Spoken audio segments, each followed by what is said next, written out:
हाँ जी दोस्तों, नमस्कार। देहरादून स्टडी पॉइंट में आप सभी का स्वागत है। मैं हूं मोहित सिंह रावत। तो दोस्तों, आप सभी मस्त होंगे, अच्छे होंगे, स्वस्थ होंगे, बेहतरीन होंगे, बढ़िया होंगे। तो देखिए दोस्तों, आप सभी बढ़िया होंगे, अच्छे होंगे, और जितने बढ़िया आप होंगे, जितने बेहतरीन आप होंगे, उतनी ही बेहतरीन आपकी तैयारी भी चल रही होगी। तो आज डिस्कस करने वाले हैं वन क्षेत्र अधिकारी जो पेपर है, फॉरेस्ट रेंजर वाला ये पेपर है, ये डिस्कस करने वाले हैं। तो देखिए दोस्तों, पेपर को डिस्कस करेंगे, लेकिन बता देते हैं कि हमारी ये कौन सी सीरीज है, क्या चल रहा है, आप सभी को बताना है जो नए स्टूडेंट्स हैं। तो देखिए बता देते हैं, पेपर सोल्व की हमारी सीरीज है। 20 पेपर हम आपको सोल्व करवा रहे हैं, जिसमें से 15 पेपर यूके एसएससी के हैं और 5 पेपर यूके पीएससी के हैं। और 5 पेपर यूके पीएससी में से आपको दोस्तों सीएफओ वाला, लोअर पीसीएस वाला, एपीओ वाला और फॉरेस्ट रेंजर वाला तो आज डिस्कस करवा रहे हैं। बाकी इतने पेपर हमारे जो यूकेपीएससी वाले जो पेपर हैं ये हो गए हैं। और बाकी यूकेएसएससी की बात करें, देखिए वीडियो के 2 पेपर हम डिस्कस करवा चुके हैं, सचिवालय रक्षा कंप्लीट कर चुके हैं, फॉरेस्ट गार्ड का 1 पेपर हम आपको डिस्कस करवा चुके हैं, परिवर्तन सिपाही का आपको 1 पेपर कंप्लीट करवा चुके हैं। तो देखिए दोस्तों, पेपर नंबर 9 है, पेपर हमें आपको 20 करवाने हैं। और ये ऐसे पेपर है जो आपका सिलेक्शन करवाएगा, क्योंकि हम आपको यहाँ पे व्याख्या सहित, डिटेल डिस्कस के सहित आपको पेपर सोल्व कराने की कोशिश करते हैं। तो डिस्कस करते हैं आज की अपनी क्लास। क्वेश्चन नंबर 1 है। तो देखिए दोस्तों, यहां पर पढ़ते हैं और आपने पढ़ भी लिया होगा तब से, और आपको आंसर देना है। देखिए क्वेश्चन पूछा गया है कि राज्यसभा के सदस्य की अवधि के लिए चुने जाते हैं। राज्यसभा किस अवधि के लिए चुने जाते हैं? ऑप्शन है आपके सामने 8, 7, 6 या फिर 5। और आप सभी यहां पे राइट आंसर देने वाले हैं ऑप्शन नंबर सी, यानी 6 वर्ष। बिल्कुल आसान है, सभी जानते हैं। लेकिन दोस्तों जरा आप यहां पे आप ये भी देखिए, आप सभी को मालूम होगा, फिर भी रिवाइज कीजिए। जयदीप धनखड़ जी की बात करें तो वर्तमान में राज्यसभा के अध्यक्ष हैं, या यूं कहें कि उपराष्ट्रपति जी हैं। और यहीं पर बात करें श्री हरिवंश जी की, तो ये वर्तमान में उपाध्यक्ष हैं। तो ये 2 पॉइंट आपने देख लिए हैं। हरिवंश जी की बात करें तो ये उपाध्यक्ष हैं, डिप्टी चेयरमैन हैं। और यहीं पर बात करें श्री जगदीप धनखड़ की, तो वह क्या है, वर्तमान में अध्यक्ष हैं, चेयरमैन हैं राज्यसभा के। अब ये पॉइंट आपने देख लिए हैं। राज्यसभा की जब हम बात करते हैं ना दोस्तों, कुछ फैक्ट मैं आपको यहां पे पूछना चाहूंगा।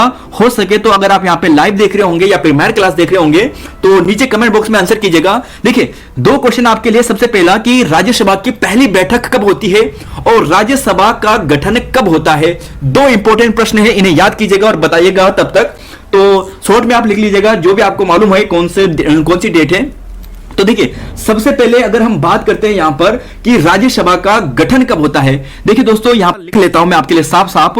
वैसे राइटिंग अच्छी नहीं है पर फिर भी आप समझ जाएंगे, इतना तो है। गठन की बात करते हैं तो गठन कब होता है?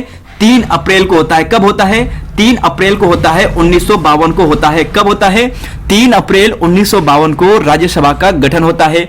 और दूसरी बात, अगर आपको ऐसा पूछा जाता है कि पहली बैठक कब होती है, पहली बैठक, तो देखिए पहली बैठक अगर आपको पूछी जाए तो बता दो जरा कब होती है। तो पहली बैठक दोस्तों जो होती है ना, वो होती है 13 मई 1952 को।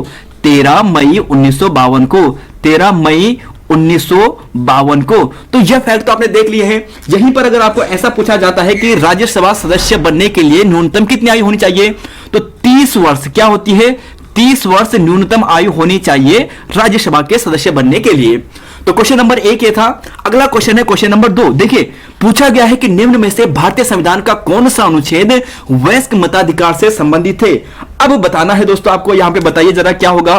क्वेश्चन नंबर 2 है, ऑप्शन है देखिए कि 322, 324, 325 और 326। राइट आंसर क्या मिलेगा वयस्क मताधिकार से संबंधित? तो देखिए दोस्तों, यहां पर है अनुच्छेद 326, right option option number D. और साथ में यहां पर यह भी याद रखना कि यहां पर 61वां संविधान संशोधन हुआ था 89 में। देखिए 61वां संविधान संशोधन था 1989 में हुआ था। और इसके द्वारा जो एज लिमिट की गई थी चुनाव में वोट डालने की, वो 21 से घटाकर 18 कर दी गई थी। बार बार एग्जाम में प्रश्न आता है। बाकी 324 की बात करते हैं तो 324 में आपको निर्वाचन आयोग मिलेगा। और यहीं पर 325 की बात करते हैं तो यहां पर निर्वाचन आयोग से ही संबंधित है।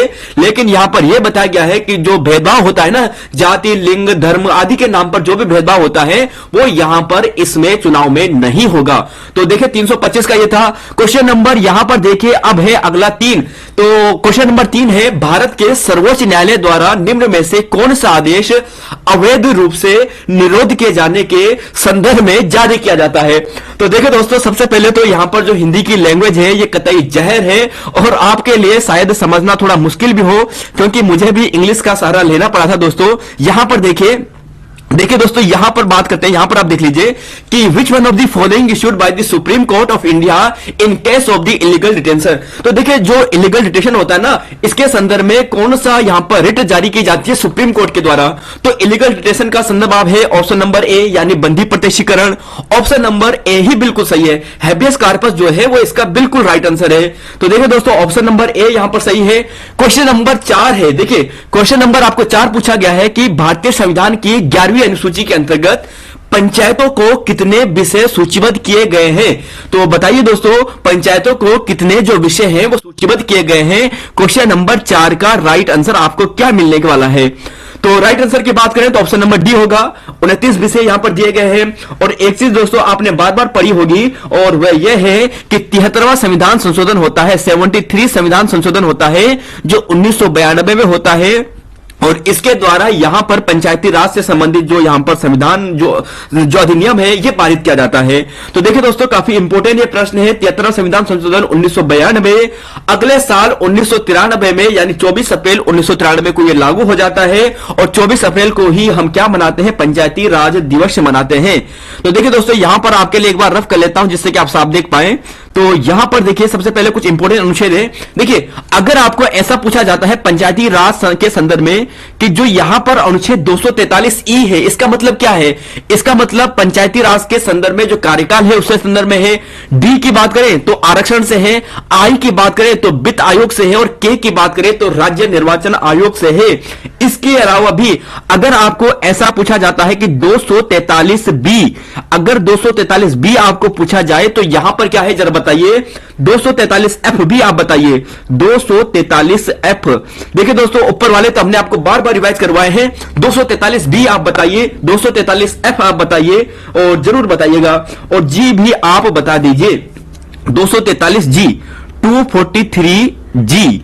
तो देखिए यहां पर बात करते हैं 243 बी का।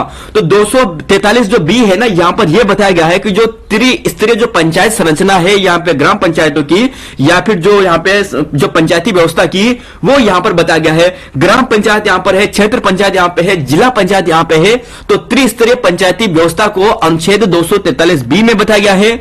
243 एफ अगर आपको पूछा जाता है तो यहां पर योग्यता बताया गया है। ग्राम पंचायती संबंधित जो योग्यता है वो कहां पर है, वो आपको मिलता है 243 एफ में। देखिए, योग्यता मतलब फेल हो गया है, एफ से फेल हो गया है, तो योग्यता में फेल हो चुका है। और देखिए यहीं पर आपको 21 साल मिनिमम एज मिलती है। देखिए दोस्तों, चुनाव जो यहां पे जो पंचायती सदस्य है वो बनने की, वोट डालने की तो 18 है, लेकिन पंचायती सदस्य बनने की न्यूनतम एज 21 वर्ष है। और जी की बात करें तो यहां पर 29 विषय दिए गए हैं जो पंचायत को कार्य है, पंचायतों के कार्य के संदर्भ में 29 विषय आपको यहां पर मिलने वाले हैं। तो देखिए दोस्तों, ये चीज आपने देखी है, एक बार रिवाइज आप करना चाहते हो तो कर लीजिए। 61वां संविधान संशोधन 1989, 243 ई, डी, आई, के कार्यकाल है, ई में, डी में आरक्षण है, आई में पंचायती राज के लिए राज्य वित्त आयोग है, और के में बात करें तो निर्वाचन आयोग है। अभी आपको बताया था, शायद आप भूल भी चुके होंगे, कोई बात नहीं, रिवाइज कराना दोस्तों हमारा काम है, हम आपको याद करवा के चलेंगे। 243 बी, 243 बी में क्या बताया था, यहां पर त्रिस्तरीय पंचायती व्यवस्था है। त्रिस्तरीय पंचायती व्यवस्था के बारे में बताया गया है, जहां पे आपको क्या मिलेगा, ग्राम पंचायत, क्षेत्र पंचायत और जिला परिषद। 243 अगर आपको ऐसा पूछा जाता है कि 243 एफ में फेल हो गया है, फेल किस में हो गया है, उसकी योग्यता ही नहीं है, तो योग्यता है एफ में। तो योग्यता किस में है, एफ में है, फेल हो गया है। और यहीं पर योग्यता में यह बताया गया है कि चुनाव आयोग बनने के लिए जो न्यूनतम एज है, चुनाव आयोग के सदस्य यानी चुनाव में जो निर्वाचन के लिए जो व्यक्ति उठता है ना, उसके लिए न्यूनतम जो एज है वो 21 वर्ष है। वोट डालने की 18 है, लेकिन चुनाव सदस्य बनने के लिए, जो चुनाव में निर्वाचन के सदस्य बनने के लिए 21 वर्ष है। 243 अभी आपने देखा, और एक है दोस्तों 243, और यहां पर इसका नाम है जी, 243 जी। अगर आपको पूछा जाए कि 243 जी में क्या है, तो यहां पर आपको मिलेगा कार्य मिलेंगे, और 29 विषय यहां पर बताए गए हैं।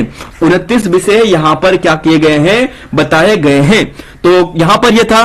बस दोस्तों, अगले क्वेश्चन में चलते हैं। क्वेश्चन नंबर 5, 6 और 7। देखिए, राज्य लोक सेवा आयोग के अध्यक्ष की नियुक्ति किसके द्वारा की जाती है, जरा बताइए। क्वेश्चन नंबर 5 है, राज्य लोक सेवा आयोग के अध्यक्ष की नियुक्ति तो यह की जाती है ऑप्शन नंबर बी, यानी राज्यपाल के द्वारा। ऑप्शन नंबर बी यहां पर बिल्कुल सही है।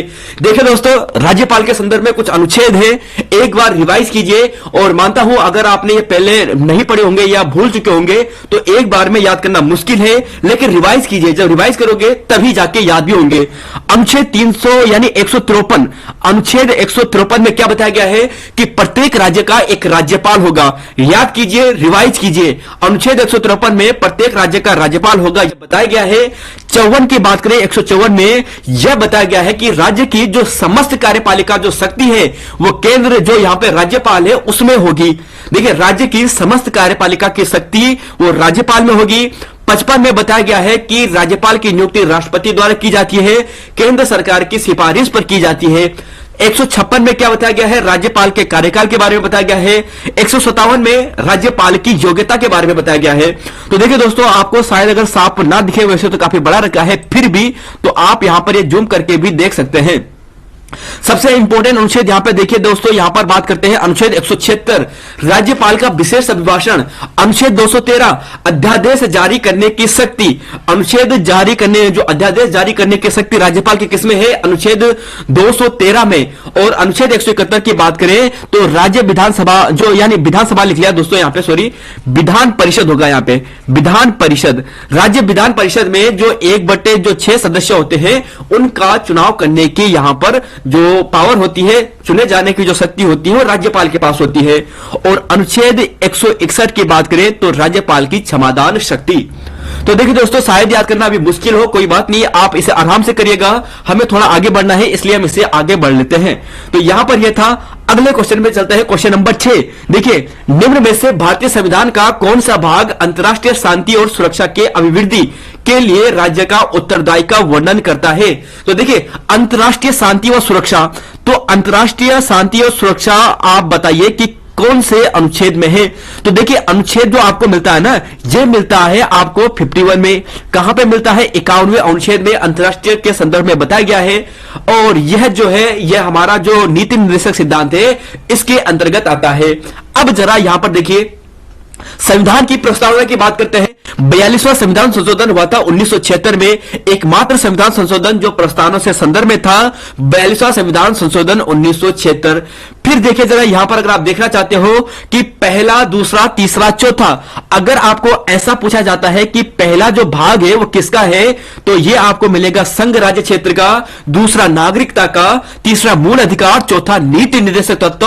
और यहीं पर ऐसा पूछा जाता है कि 4A, तो यह आपको मिलेगा मूल कर्तव्य में। और चौथे ही भाग के अंतर्गत यानी नीति निर्देशक तत्व के अंतर्गत यहां पर दोस्तों आपको मिलता है जो ये अंतर्राष्ट्रीय शांति सुरक्षा के संदर्भ में भी। क्वेश्चन नंबर यहां पर 7 देखिए कि राष्ट्रपति के विरुद्ध महाभियोग प्रस्ताव के संसद में किस सदन के सदस्यों के हस्ताक्षर आवश्यक है। तो बताइए जरा कि अगर राष्ट्रपति के विरुद्ध यहां पर क्या लाया जाता है, महाभियोग लाया जाता है, तो संसद पर किसी सदन में कितने सदस्यों का हस्ताक्षर होना आवश्यक है। तो बताइए इसका राइट आंसर क्या मिलने वाला है। क्वेश्चन नंबर यहां पर आप देख रहे हो 7 का, तो राइट आंसर आपको क्या मिलेगा। तो देखिए दोस्तों, इसका आंसर मिलेगा आपको ऑप्शन नंबर यहां पर मिलेगा ए, यानी 1/4 यहां पर बिल्कुल सही है। शायद आपको साफ ना दिखे इसलिए आपके लिए फिर जूम कर लेते हैं और एक बार इसे पढ़ लीजिए। देखिए यहां पर लिखा है कि अनुच्छेद 61 के अनुसार राष्ट्रपति पर जो महाभियोग चलाए जाने का जो प्रस्ताव है ना, ये कहां पर लाया जाता है, संसद के किसी भी सदन में लाया जा सकता है। और इसके लिए पहले यह भी आवश्यक है कि 14 दिन पहले राष्ट्रपति को क्या दिया जाता है, नोटिस दिया जाता है कि हम आपके खिलाफ क्या ला रहे हैं, महाभियोग ला रहे हैं। और इसके लिए यह भी आवश्यक है कि प्रत्येक सदन में, देखिए प्रत्येक सदन में 1/4 सदस्य कम से कम प्रस्ताव पर हस्ताक्षर करने होंगे। और राष्ट्रपति के खिलाफ महाभियोग प्रस्ताव दोनों ही सदनों में कुल सदस्य संख्या का 2/3 से इसे पास करना बाद में आवश्यक होता है। तो देखिए पहले तो 1/4 सदस्यों का समर्थन चाहिए यानी हस्ताक्षर चाहिए, जब आ जाता है, लेकिन इससे पहले भी 14 दिन की यहां पे जानकारी देनी पड़ती है। लेकिन जब ये आ जाए उसके बाद संसद में वोटिंग होती है दोनों जगह, और दोनों जगह वोटिंग में 2/3 सदस्य से बहुमत ये पारित करना पड़ता है और तब जाके राष्ट्रपति पर महाभियोग लग जाता है। तो देखिए यहां पर देखना चाहते हैं आप आराम से देख लीजिए, यहां पर जो अभी पीछे देखा था आपके सामने यहां पे रखा है। अगले क्वेश्चन पे चलते हैं। क्वेश्चन नंबर यहां पर देखिए दोस्तों, फिर एक प्रश्न हमारा लीक हो चुका है और वह जो प्रश्न लीक हुआ है वो हुआ है क्वेश्चन नंबर 9। और खैर ये क्वेश्चन तो हमने अभी पीछे डिस्कस कर लिया था, आपको ध्यान होगा ना कि भारतीय संविधान का कौन सा अनुच्छेद राज्यपाल को अध्यादेश जारी करने की शक्ति प्रदान करता है। तो बताइए, इसका आंसर तो आपने देख लिया है, 213 है। और अभी अगर आप फिर से एक बार रिवाइज करना चाहते हो तो यहां पर देखिए दोस्तों, तो देखिए यहां पर देखिए वही प्रश्न आपको पूछा है। देखिए 213 आपने देखा है, अध्यादेश जारी करने की शक्ति, राज्यपाल का विशेष अभिभाषण 176, अनुच्छेद 161 में राज्यपाल की क्षमादान शक्ति का वर्णन किया गया है। और 171 में यहां पर फिर विधानसभा लिख दिया दोस्तों, गलती से यह विधान परिषद होगा और वहां पर 1/6 सदस्यों का चुनाव की बात की गई है। सभी राज्यपाल के अनुच्छेद है, यही से पूछेगा अगर राज्यपाल के संदर्भ में आपको प्रश्न पूछना होगा तो यहां पर यह था। क्वेश्चन नंबर 8 देखिए और इसका आंसर दीजिए जरा आप। पंचायती राज से संबंधित निम्नलिखित समितियों का काल क्रमानुसार व्यवस्थित कीजिए। अब काल क्रमानुसार व्यवस्थित आपको करना है। जीबीके राव समिति, LM सिंघवी समिति, बलवंत राय मेहता समिति और अशोक मेहता समिति। कौन सा राइट आंसर होगा क्वेश्चन नंबर 8 का? तो सोचिए जरा, बताइए इसका राइट आंसर क्या मिलने वाला है क्वेश्चन नंबर 8 का। तो देखिए दोस्तों, यहां पर अगर बात करें ना तो सबसे पहले तो आती है यहां पर जो बलवंत राय समिति है, यानी ऑप्शन 3। और ऑप्शन 3 आप यहां पर देखोगे तो एकमात्र सी में है, तो राइट यहां पर ऑप्शन नंबर सी हो जाएगा। यहां पर आप देखिए और जूम आपके लिए फिर से कर लेते हैं। तो देखिए दोस्तों, यहां पर ललित जोशी जी के आग्रह पर आप सभी के लिए यहां पर टॉर्च का जलन करते हैं। और देखिए टॉर्च का हमने यहां पे जलाव कर दिया है। और देखिए कमिटी ऑन पंचायती राज व्यवस्था, जो सबसे इंपॉर्टेंट है, एक है बलवंत राय, एक है अशोक मेहता, एक है जीबीके राव और एक है लास्ट वाली जो LM सिंघवी आपको दिखाई दे रही है जो 1986 में है। यही बार बार पूछी जाती है। तो देखिए बलवंत राय 1957, अशोक मेहता 1977, जीबीके राव 1985 और यहीं पर बात करें सिंघवी की, बात करें LM सिंघवी की तो 1986। तो यही प्रश्न है दोस्तों, बार बार एग्जाम में रिपीट होते हैं। और अगले क्वेश्चन पर अब डिस्कस करते हैं। क्वेश्चन नंबर 10 आपको पूछा गया है, तो आंसर दीजिए जरा कि किस संवैधानिक संशोधन अधिनियम के द्वारा भारतीय संविधान की प्रस्तावना में संशोधन किया गया था। तो देखिए संशोधन किया गया था, ऑप्शन नंबर यहां पर मिलेगा बी, 42वां संविधान संशोधन अधिनियम था 1900। यहां पर आप देखोगे कि 1976 में यह बात की गई थी। तो देखिए ये क्वेश्चन बार बार रिपीट होता है, अभी पहले भी हमने डिस्कस किया था, तो यहां पर यही इसका राइट आंसर था। तो देखिए दोस्तों, यहां पर आपने देखा है राज्यपाल के कुछ अनुच्छेद, यहां पर आप देखना चाहते हो, दोबारा से रिवाइज करना चाहते हो तो करिए, जब तक याद नहीं होता है तब तक रिवाइज कीजिए। 161 में क्षमादान, 171 में विधानसभा फिर लिख दिया है और यह है विधान परिषद। अध्यादेश की बात करें 213 में है, 176 में राज्यपाल का विशेष अभिभाषण है, 176 में विशेष अभिभाषण राज्यपाल का है। और दोस्तों राज्यपाल की योग्यता 157 में है, जिसमें 35 वर्ष न्यूनतम आयु होनी चाहिए राज्यपाल बनने के लिए। अगला क्वेश्चन है question number 11, question number 12, question number 13 और 14। देखिए कि भारतीय संविधान में विधि शासन निम्न में से किस अनुच्छेद में निहित है। देखिए विधि का शासन, और एक होता है विधि के समक्ष समानता और एक होता है विधि के समक्ष संरक्षण। तो यहां पर ये दोनों आपको मिलते हैं ऑप्शन नंबर बी में, यानी अनुच्छेद 14 में आपको मिलते हैं। तो जी हां दोस्तों, यह बिल्कुल सही है। अगर आपको 13 पूछा जाता है तो 13 में तो जो है वो न्यायिक पुनरावलोकन है। अनुच्छेद 13 में न्यायिक पुनरावलोकन की बात की गई है, जो हम यूएसए के संविधान से अडॉप्ट किए हैं। अनुच्छेद 14 में यहां पर विधि का शासन से संदर्भ में है और इसके दो भाग होते हैं। देखिए दोस्तों, इसके दो भाग होते हैं और पहला जो भाग होता है वो होता है कि विधि के समान समानता, कानून के समान जो होगा वो समानता होगी। विधि, यहां पर विधि लिख लिया है, कोई बात नहीं, हम विश्वविद्यालय में पढ़ रहे हैं। तो विधि के समान समानता, तो देखिए विधि के समान जो आपको समानता मिलेगी वो आपको यहां पर मिलेगी। और दूसरे में आपको यहां पर ये मिलेगा विधि के समक्ष यहां पर आपको मिलेगा दोस्तों विधि के समक्ष यहां पर समान संरक्षण। तो देखिए दो चीजें हैं, विधि के समान समानता, विधि के समान संरक्षण। अगर यहां पे समानता की बात करें तो यूनाइटेड किंगडम से अडॉप्ट किया है, और विधि के समक्ष समानता की बात करें तो यह कहां से लिया गया है, यह लिया गया है यूएसए से। 15 में क्या है, 15 में तो यह बताया गया है कि जो भेदभाव है निषेध होगा, यानी लिंग, जाति, धर्म, मूल वंश, इन सभी का भेदभाव नहीं होगा। 16 में क्या है, रोजगार से संबंधित है, लोक नियोजन में किसी भी भेदभाव से संदर्भ में है। तो रोजगार के समानता का अवसर आपको अनुच्छेद 16 में मिलता है।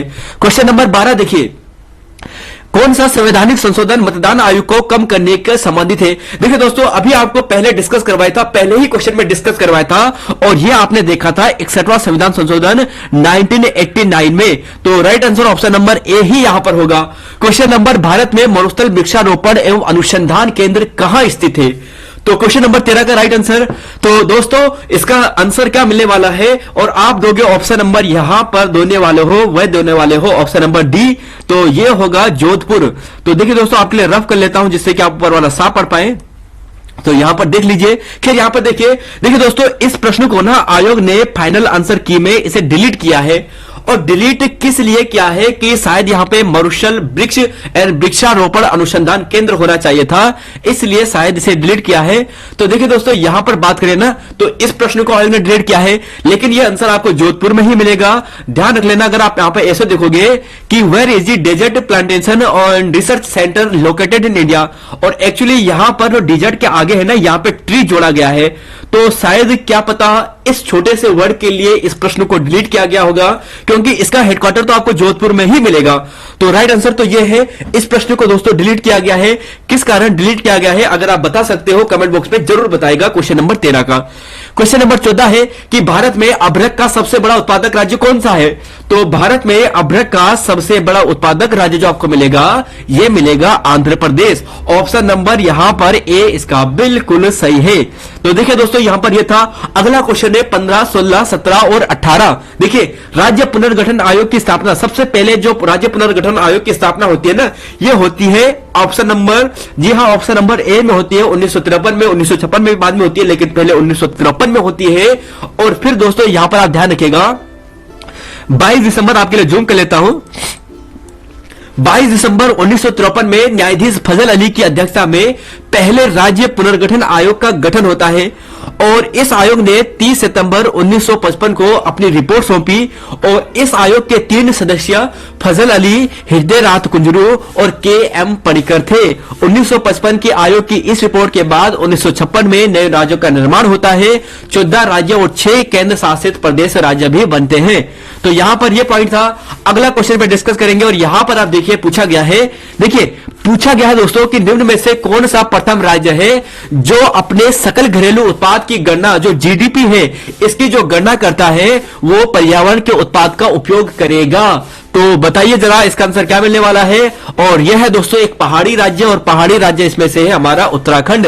Right answer option number C. 17वां क्वेश्चन है, देखिए कि 6 फरवरी 2018 को निर्गत भारत में वनों की स्थिति रिपोर्ट 2017 के अनुसार देश का कुल भौगोलिक क्षेत्रफल का कितना प्रतिशत में वनों के अंतर्गत है? क्वेश्चन नंबर 17 है, और राइट आंसर क्या मिलने वाला है? तो देखिए दोस्तों, इसका राइट आंसर मिलेगा ऑप्शन नंबर सी, यानी 21.54%। अब जरा यहां पर देखिए दोस्तों, ये 2018-19 यानी 17-18 की रिपोर्ट है ना। अब एक नई रिपोर्ट आ चुकी है, और यह जो रिपोर्ट है, यह है 2021-22 की रिपोर्ट है। 2021 में आनी थी, 2021 में आनी थी, लेकिन 2022 में आई है, यानी 2022 में रिपोर्ट आई है। और देखिए इस रिपोर्ट की बात करते हैं। देखिए लेटेस्ट रिपोर्ट है ये।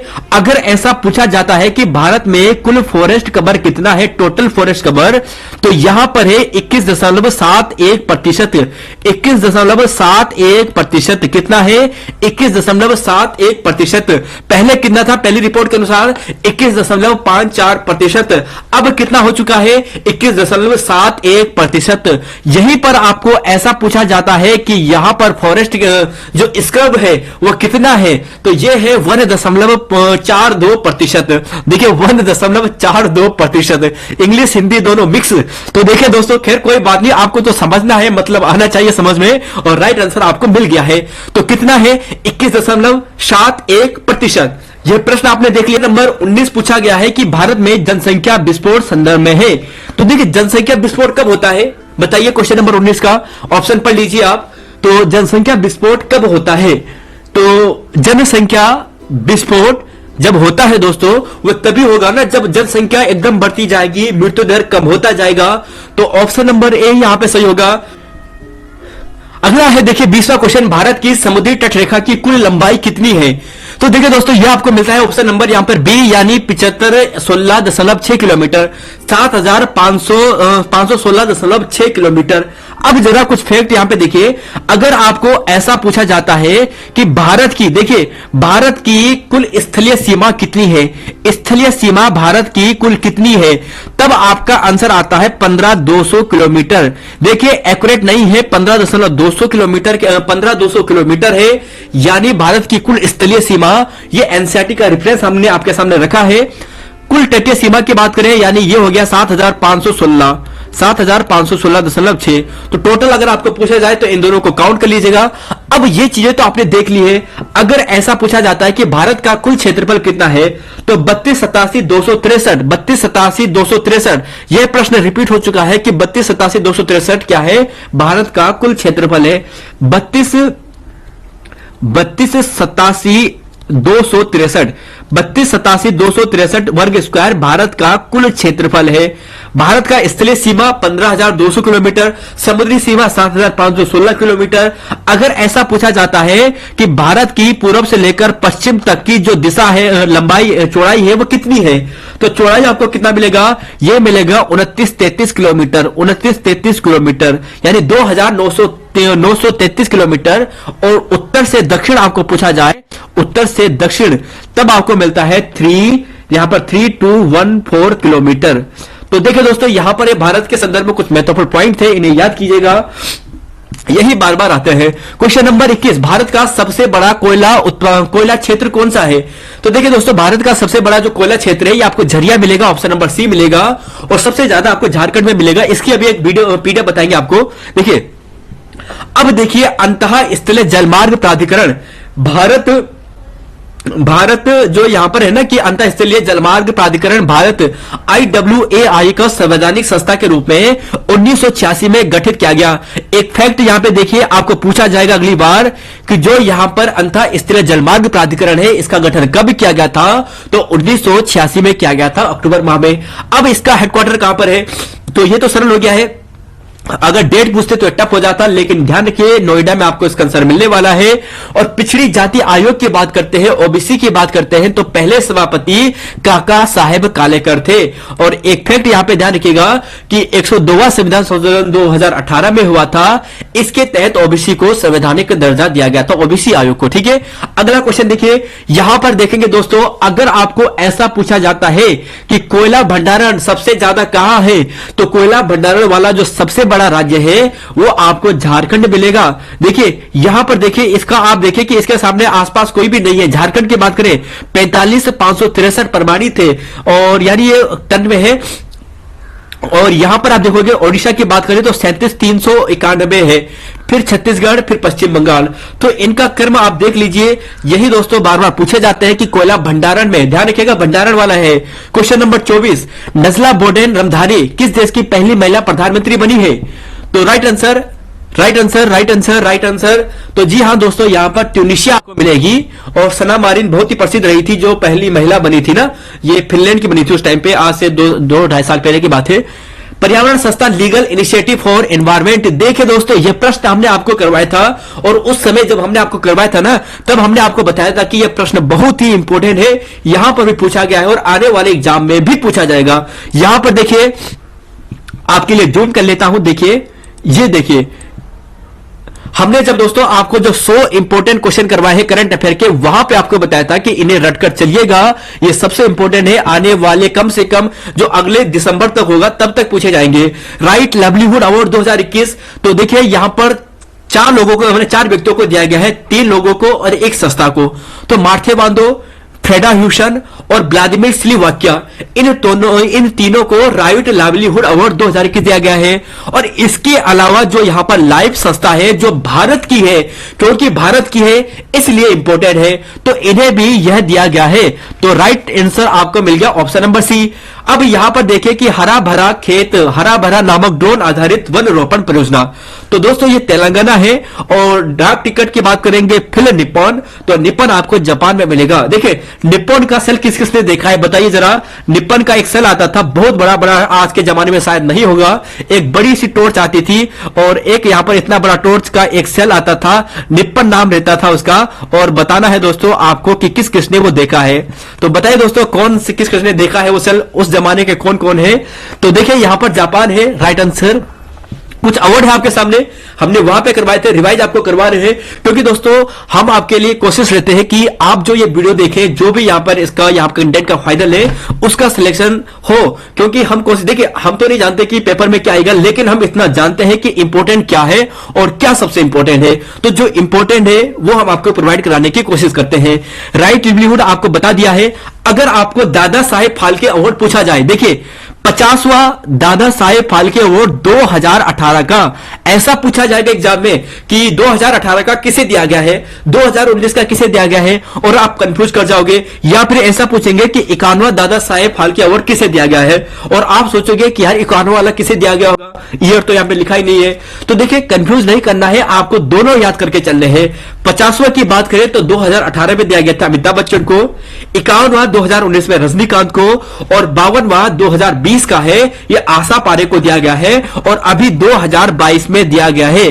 तो देखिए दोस्तों समझ चुके होंगे 2022 में दिया गया है, 1-2 साल बाद दे देते हैं ये, लेकिन घोषणा बहुत पहले हो जाती है। फिर देखिए, अब देखिए man Booker award 2021, man Booker की बात करते हैं तो 2021 में जो दिया गया है वो गलगुट को दिया गया है। किसी को दिया गया है? गलगुट को दिया गया है Man Booker prize, Man Booker award.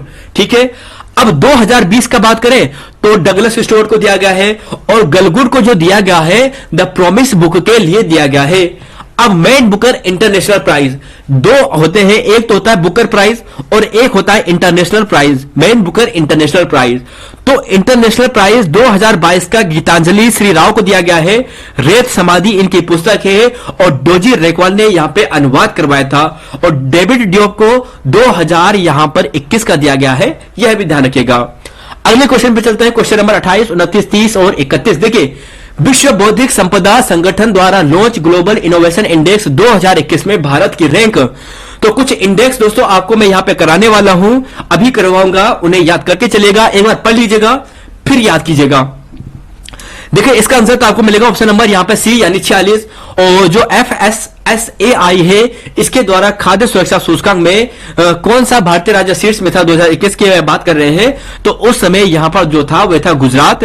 ई वेस्ट से निपटने के लिए IIT मद्रास द्वारा विकसित एक ऑनलाइन प्लेटफॉर्म का नाम, तो 30 का राइट आंसर आपको मिलेगा ई, यहां पर जो सोर्स है। और FI की बात करें, जो फॉरेस्ट भारतीय रिजर्व बैंक है, इसका कि जो FI इंडेक्स है इसका मतलब क्या है, तो FI का इंडेक्स का फुल फॉर्म क्या है, तो देखिए दोस्तों यहां पर है इंक्लूजन। क्या नाम है? इंक्लूजन, फाइनेंशियल इंक्लूजन यहां पर सही है। अब जरा RBI के बारे में आपको बताते हैं और फिर इसकी व्याख्या देखते हैं, जो पहला क्वेश्चन है।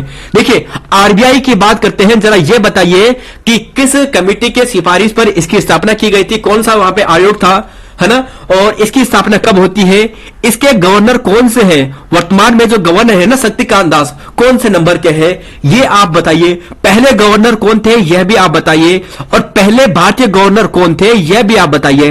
पहले भारतीय गवर्नर, तो बताइए इसका आंसर आपको क्या मिलने वाला है।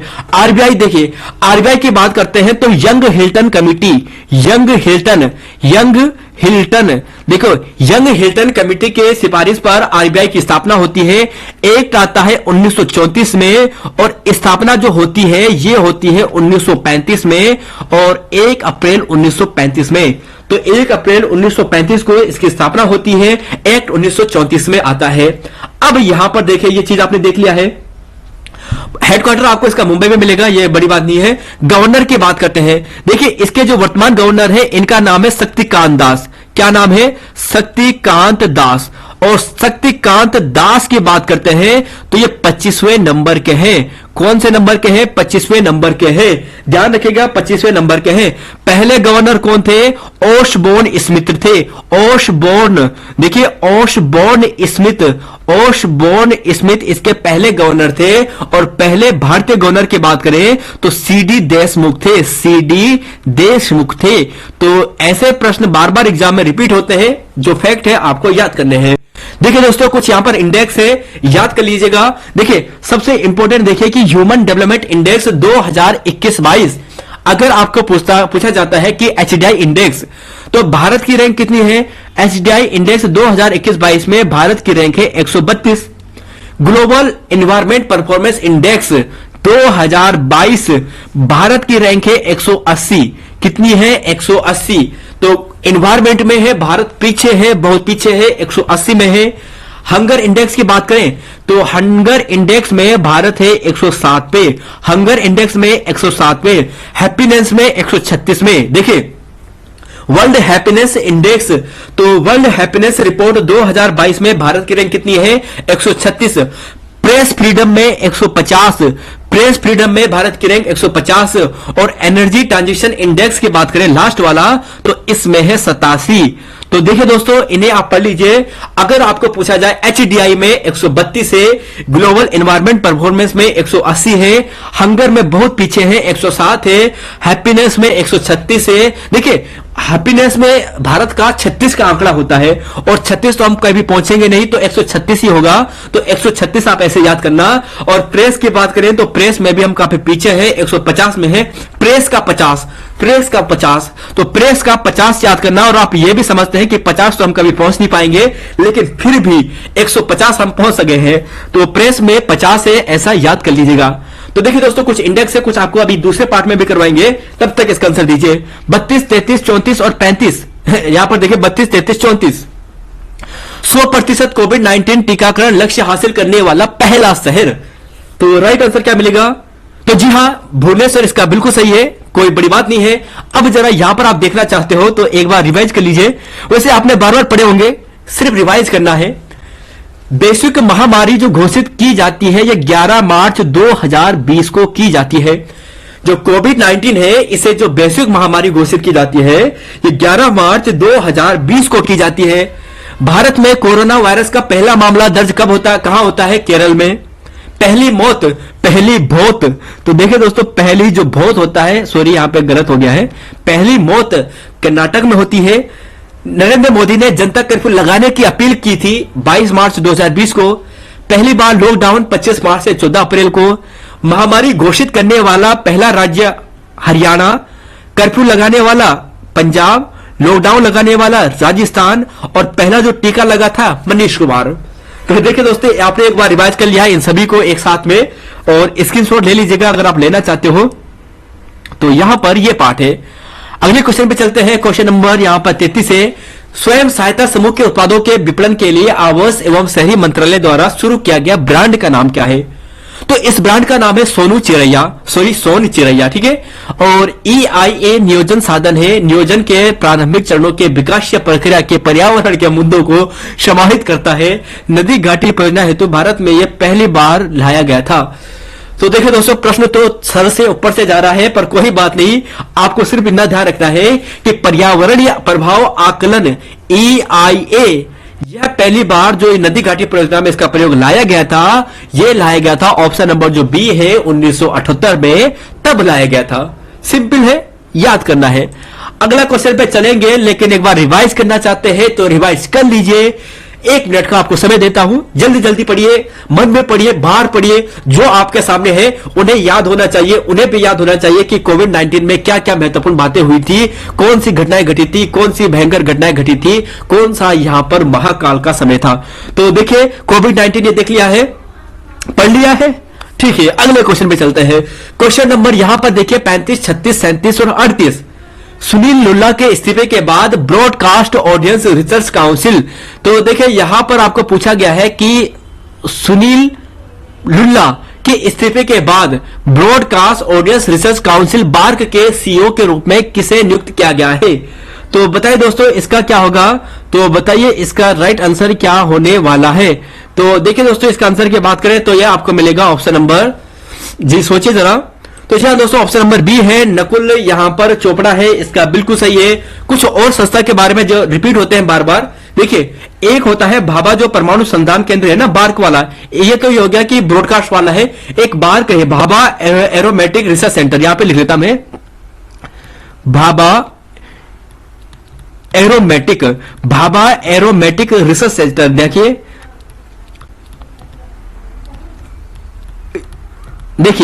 अगर आपको ऐसा पूछा जाता है कि भाभा एरोमेटिक जो रिसर्च सेंटर है इसका हेडक्वार्टर कहां पर है, तो देखिए इसका हेडक्वार्टर जो आपको मिलेगा ये आपको मिलेगा ट्रॉम्बे में। और ट्रॉम्बे में कहां पे आपको मिलेगा?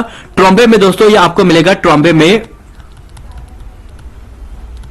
ट्रॉम्बे में, ठीक है, ट्रॉम्बे मुंबई में आपको यह हेडक्वार्टर मिलने वाला है। अगर आपको डीआरडीओ पूछा जाता है, डीआरडीओ है ना, डीआरडीओ, तो डीआरडीओ का हेडक्वार्टर आपको कहां पर मिलेगा? ये आपको दिल्ली में मिलेगा। स्थापना इसकी 1958। देखिए भाभा की अगर आपको स्थापना पूछी जाए तो ये होती है 1954 में। ये भाभा एरोमेटिक रिसर्च सेंटर की बात करें तो होमी जहांगीर भाभा के नाम पर है, 1954 में इसकी स्थापना होती है। डीआरडीओ की बात करें तो 1958 में इसकी स्थापना होती है, ठीक है। और वर्तमान में इसके जो अध्यक्ष हैं, यहां पर जो प्रमुख है वो कौन है? डॉक्टर समीर कामत, समीर कामत, देखिए समीर कामत, ठीक है, समीर कामत।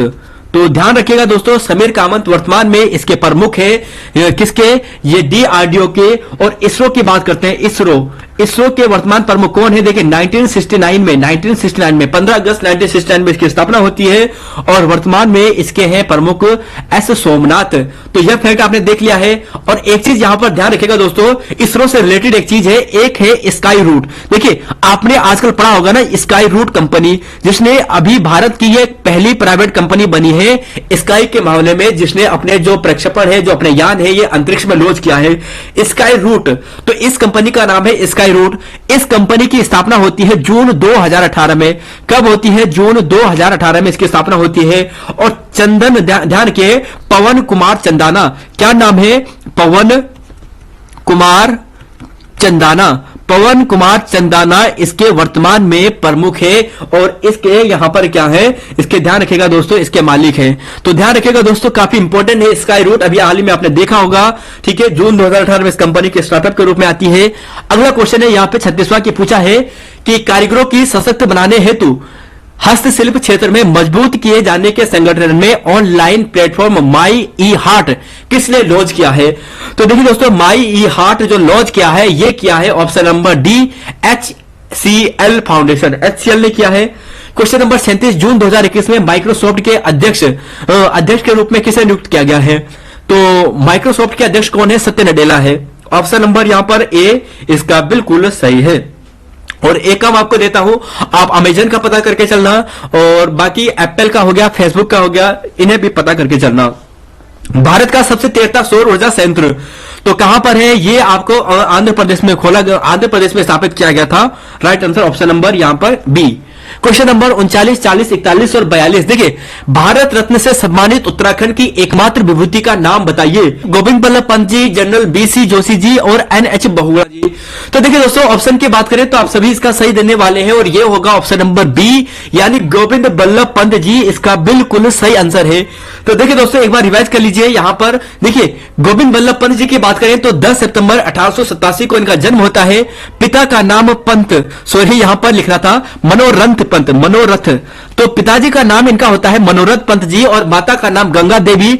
हैप्पी क्लब 1903 में स्थापना की जाती है। 1914 काशीपुर में प्रेम सभा की स्थापना। 1946 में यूपी के मुख्यमंत्री बनते हैं। और देखिए दोस्तों, 1946 में यहां पर आपने देखा कि यूपी के मुख्यमंत्री, 1955 में भारत के गृह मंत्री, 57 में भारत रत्न और 1961 में इनकी मृत्यु हो जाती है। तो इस फैक्ट को ध्यान रखेगा, तो काफी इंपॉर्टेंट है दोस्तों और इस फैक्ट को याद कर लीजिएगा। वैसे आपने पढ़े होंगे, रिवाइज करना है बस। अगले क्वेश्चन पे चलते हैं। यहां पर देखिए क्वेश्चन नंबर यहां पर है 40वां। टिहरी रियासत में भारतीय संघ का विलीनीकरण वर्ष कौन सा था? तो बताइए जरा इसका आंसर क्या मिलने वाला है। तो देखिए दोस्तों, इसका राइट आंसर आपको देखना है। राइट आंसर आपको क्या मिलने वाला है जरा बताइए। क्वेश्चन नंबर यहां पे 40 है और आंसर देखिए। तो देखिए यहां पर मिलेगा ऑप्शन नंबर सी, यानी 1949 को। अब टिहरी से वैसे तो बहुत सी बातें हैं, लेकिन दो तिथि ऐसी है जो याद होनी ही होनी चाहिए। एक है 28 दिसंबर 1815 और एक है दोस्तों यहां पर जो मैं तिथि आपको लिख रहा हूं वह है 4 मार्च 1820। अब आप ये बताइए कि ये दोनों तिथि में इंपॉर्टेंट क्या है, क्या यहां पर बातें हुई थी, दोनों तिथि के बारे में बताइए। पहला तिथि यहां पर यह है 28 दिसंबर 1815 और दूसरी तिथि आप देख रहे होंगे 4 मार्च 1820। जरा देखिए दोस्तों, मैं आपके यहां पे मैसेज पढ़ूंगा, आप बताइएगा कि इन दोनों तिथि में क्या हुआ है, 1815 वाली में और 1820 वाली तिथि में। तो देखिए दोस्तों, यहां पर अगर बात करते हैं 28 दिसंबर की बात करते हैं ना, तो 28 दिसंबर को क्या इंपॉर्टेंट हुआ था, तो 28 दिसंबर को टिहरी राजधानी बनाई थी। टिहरी राजधानी बनाने की या टिहरी राजधानी की स्थापना 28 दिसंबर 1815 को होती है सुदर्शन शाह के द्वारा। और 4 मार्च की बात करें तो जो ब्रिटिश यहां पे जो ब्रिटिश कमिश्नर थे या ब्रिटिश जो यहां पर जो ब्रिटिश जो शासक थे, इन्होंने 4 मार्च 1820 को टिहरी जो ये पवार वंश है ना, इनका वास्तविक यहां पर जो अधिकार है, वंशजों का जो अधिकार है टिहरी क्षेत्र पर, यह स्वीकार किया था। तो यहां पर दोनों तिथि इंपॉर्टेंट है, ध्यान रखिएगा। क्वेश्चन नंबर यहां पे चलते हैं कि 41वां है और पूछा गया है कि उत्तराखंड की सबसे लंबी नदी कौन सी है। तो देखिए दोस्तों, उत्तराखंड की सबसे लंबी नदी आपको मिलने वाली है ऑप्शन नंबर बी, यानी काली नदी। 252 किलोमीटर इसकी लंबाई है। यहां पर आप देख लीजिएगा दोस्तों, इसे रब कर लेता हूं, शायद आपको क्लियर ना दिखाई दे रहा होगा। तो देखिए यहां पर सभी नदियों की कुछ इंपॉर्टेंट नदियां हैं। काली नदी 252, भागीरथी 205, अलकनंदा 195, टोंस 148 किलोमीटर। देखिए टोंस की 148, पिंडर 105, और यहां पर आप देखोगे यमुना की बात करते हैं 136, पश्चिम रामगंगा 155, पूर्वी रामगंगा 108। तो देखिए दोस्तों, यहां पर कुछ लंबाई है नदियों की, इन्हें रिवाइज कीजिएगा बार बार। रमान को किस वर्ष विरासत घोषित किया जाता है, तो देखिए यह होता है 2 अक्टूबर को, 2 अक्टूबर 2009 को यह होता है। ऑप्शन नंबर यहां पर ए आपको मिलने वाला है। तो राइट आंसर ऑप्शन नंबर ए आपको मिलेगा। कुशल सिंह भंडारी कौन है प्रमुख व्यक्ति, कुशल सिंह भंडारी। कुशल सिंह भंडारी यहां पर बिल्कुल प्रसिद्ध व्यक्ति है, जिनके द्वारा इन्हें विश्व मान्यता दी गई थी। इस फैक्ट को भी याद करेगा। अगले क्वेश्चन पे चलते हैं दोस्तों। यहां पर देखिए सलूल ग्राम में जो यहां पर जोशीमठ के निकट है, चमोली जनपद में, वहां पर लगता है। तो यहां पर यह है, इन्हें देख लीजिएगा। अगले क्वेश्चन पे चलते हैं। क्वेश्चन नंबर यहां पे 43, 44, 45, 46। गणिका नाटक के लेखक कौन है, तो इसके नाटक के जो लेखक है वो वही है, यानी मौला राम जी है। ऑप्शन नंबर ए यहां पे सही है। अब देखिए दोस्तों, कल की क्लास में भी हमने आपको रिवाइज करवाया था। कम से कम हमने आपको यहां पे 9 पेपर सेट करवा रहे हैं ना, अभी 20 पेपर करवाने हैं। 9 पेपर में से हम आपको यहां पर इसे 4 बार रिवाइज कर चुके हैं, और इसलिए रिवाइज करवा चुके हैं क्योंकि 4 बार एग्जाम में पूछा जा चुका है, पिछले 9 एग्जाम जो हमने आपको करवाए हैं। तो देखिए दोस्तों, कितना इंपॉर्टेंट प्रश्न है, रिवाइज कर लीजिए। आपके लिए जूम कर लेता हूं, आपको शायद ना दिखे, रिवाइज करना है बस। जन्म देखिए 1743, जन्म स्थान श्रीनगर, पिता का नाम मंगत राम, माता का नाम रमा देवी, गुरु का नाम राम सिंह या राय सिंह, चेतु माणुक शिष्य, व्यवसाय इनका स्वर्णकारी, 1833 में मृत्यु। और नाटक इनके देख लीजिए, गणगीत संग्राम ब्रज भाषा में लिखा गया है। गणिका नाटक जो आपको पूछा गया है। और बैरिस्टर मुकुंद लाल की बात करें, यहां पे देखिए कि रणजोत सिंह थापा को दानवीर कर्ण इन्होंने कहा था, और बैरिस्टर मुकुंद लाल ने सर्वप्रथम मोला राम के चित्रों को गढ़वाल पेंटिंग्स नाम से प्रकाशित करवाया था।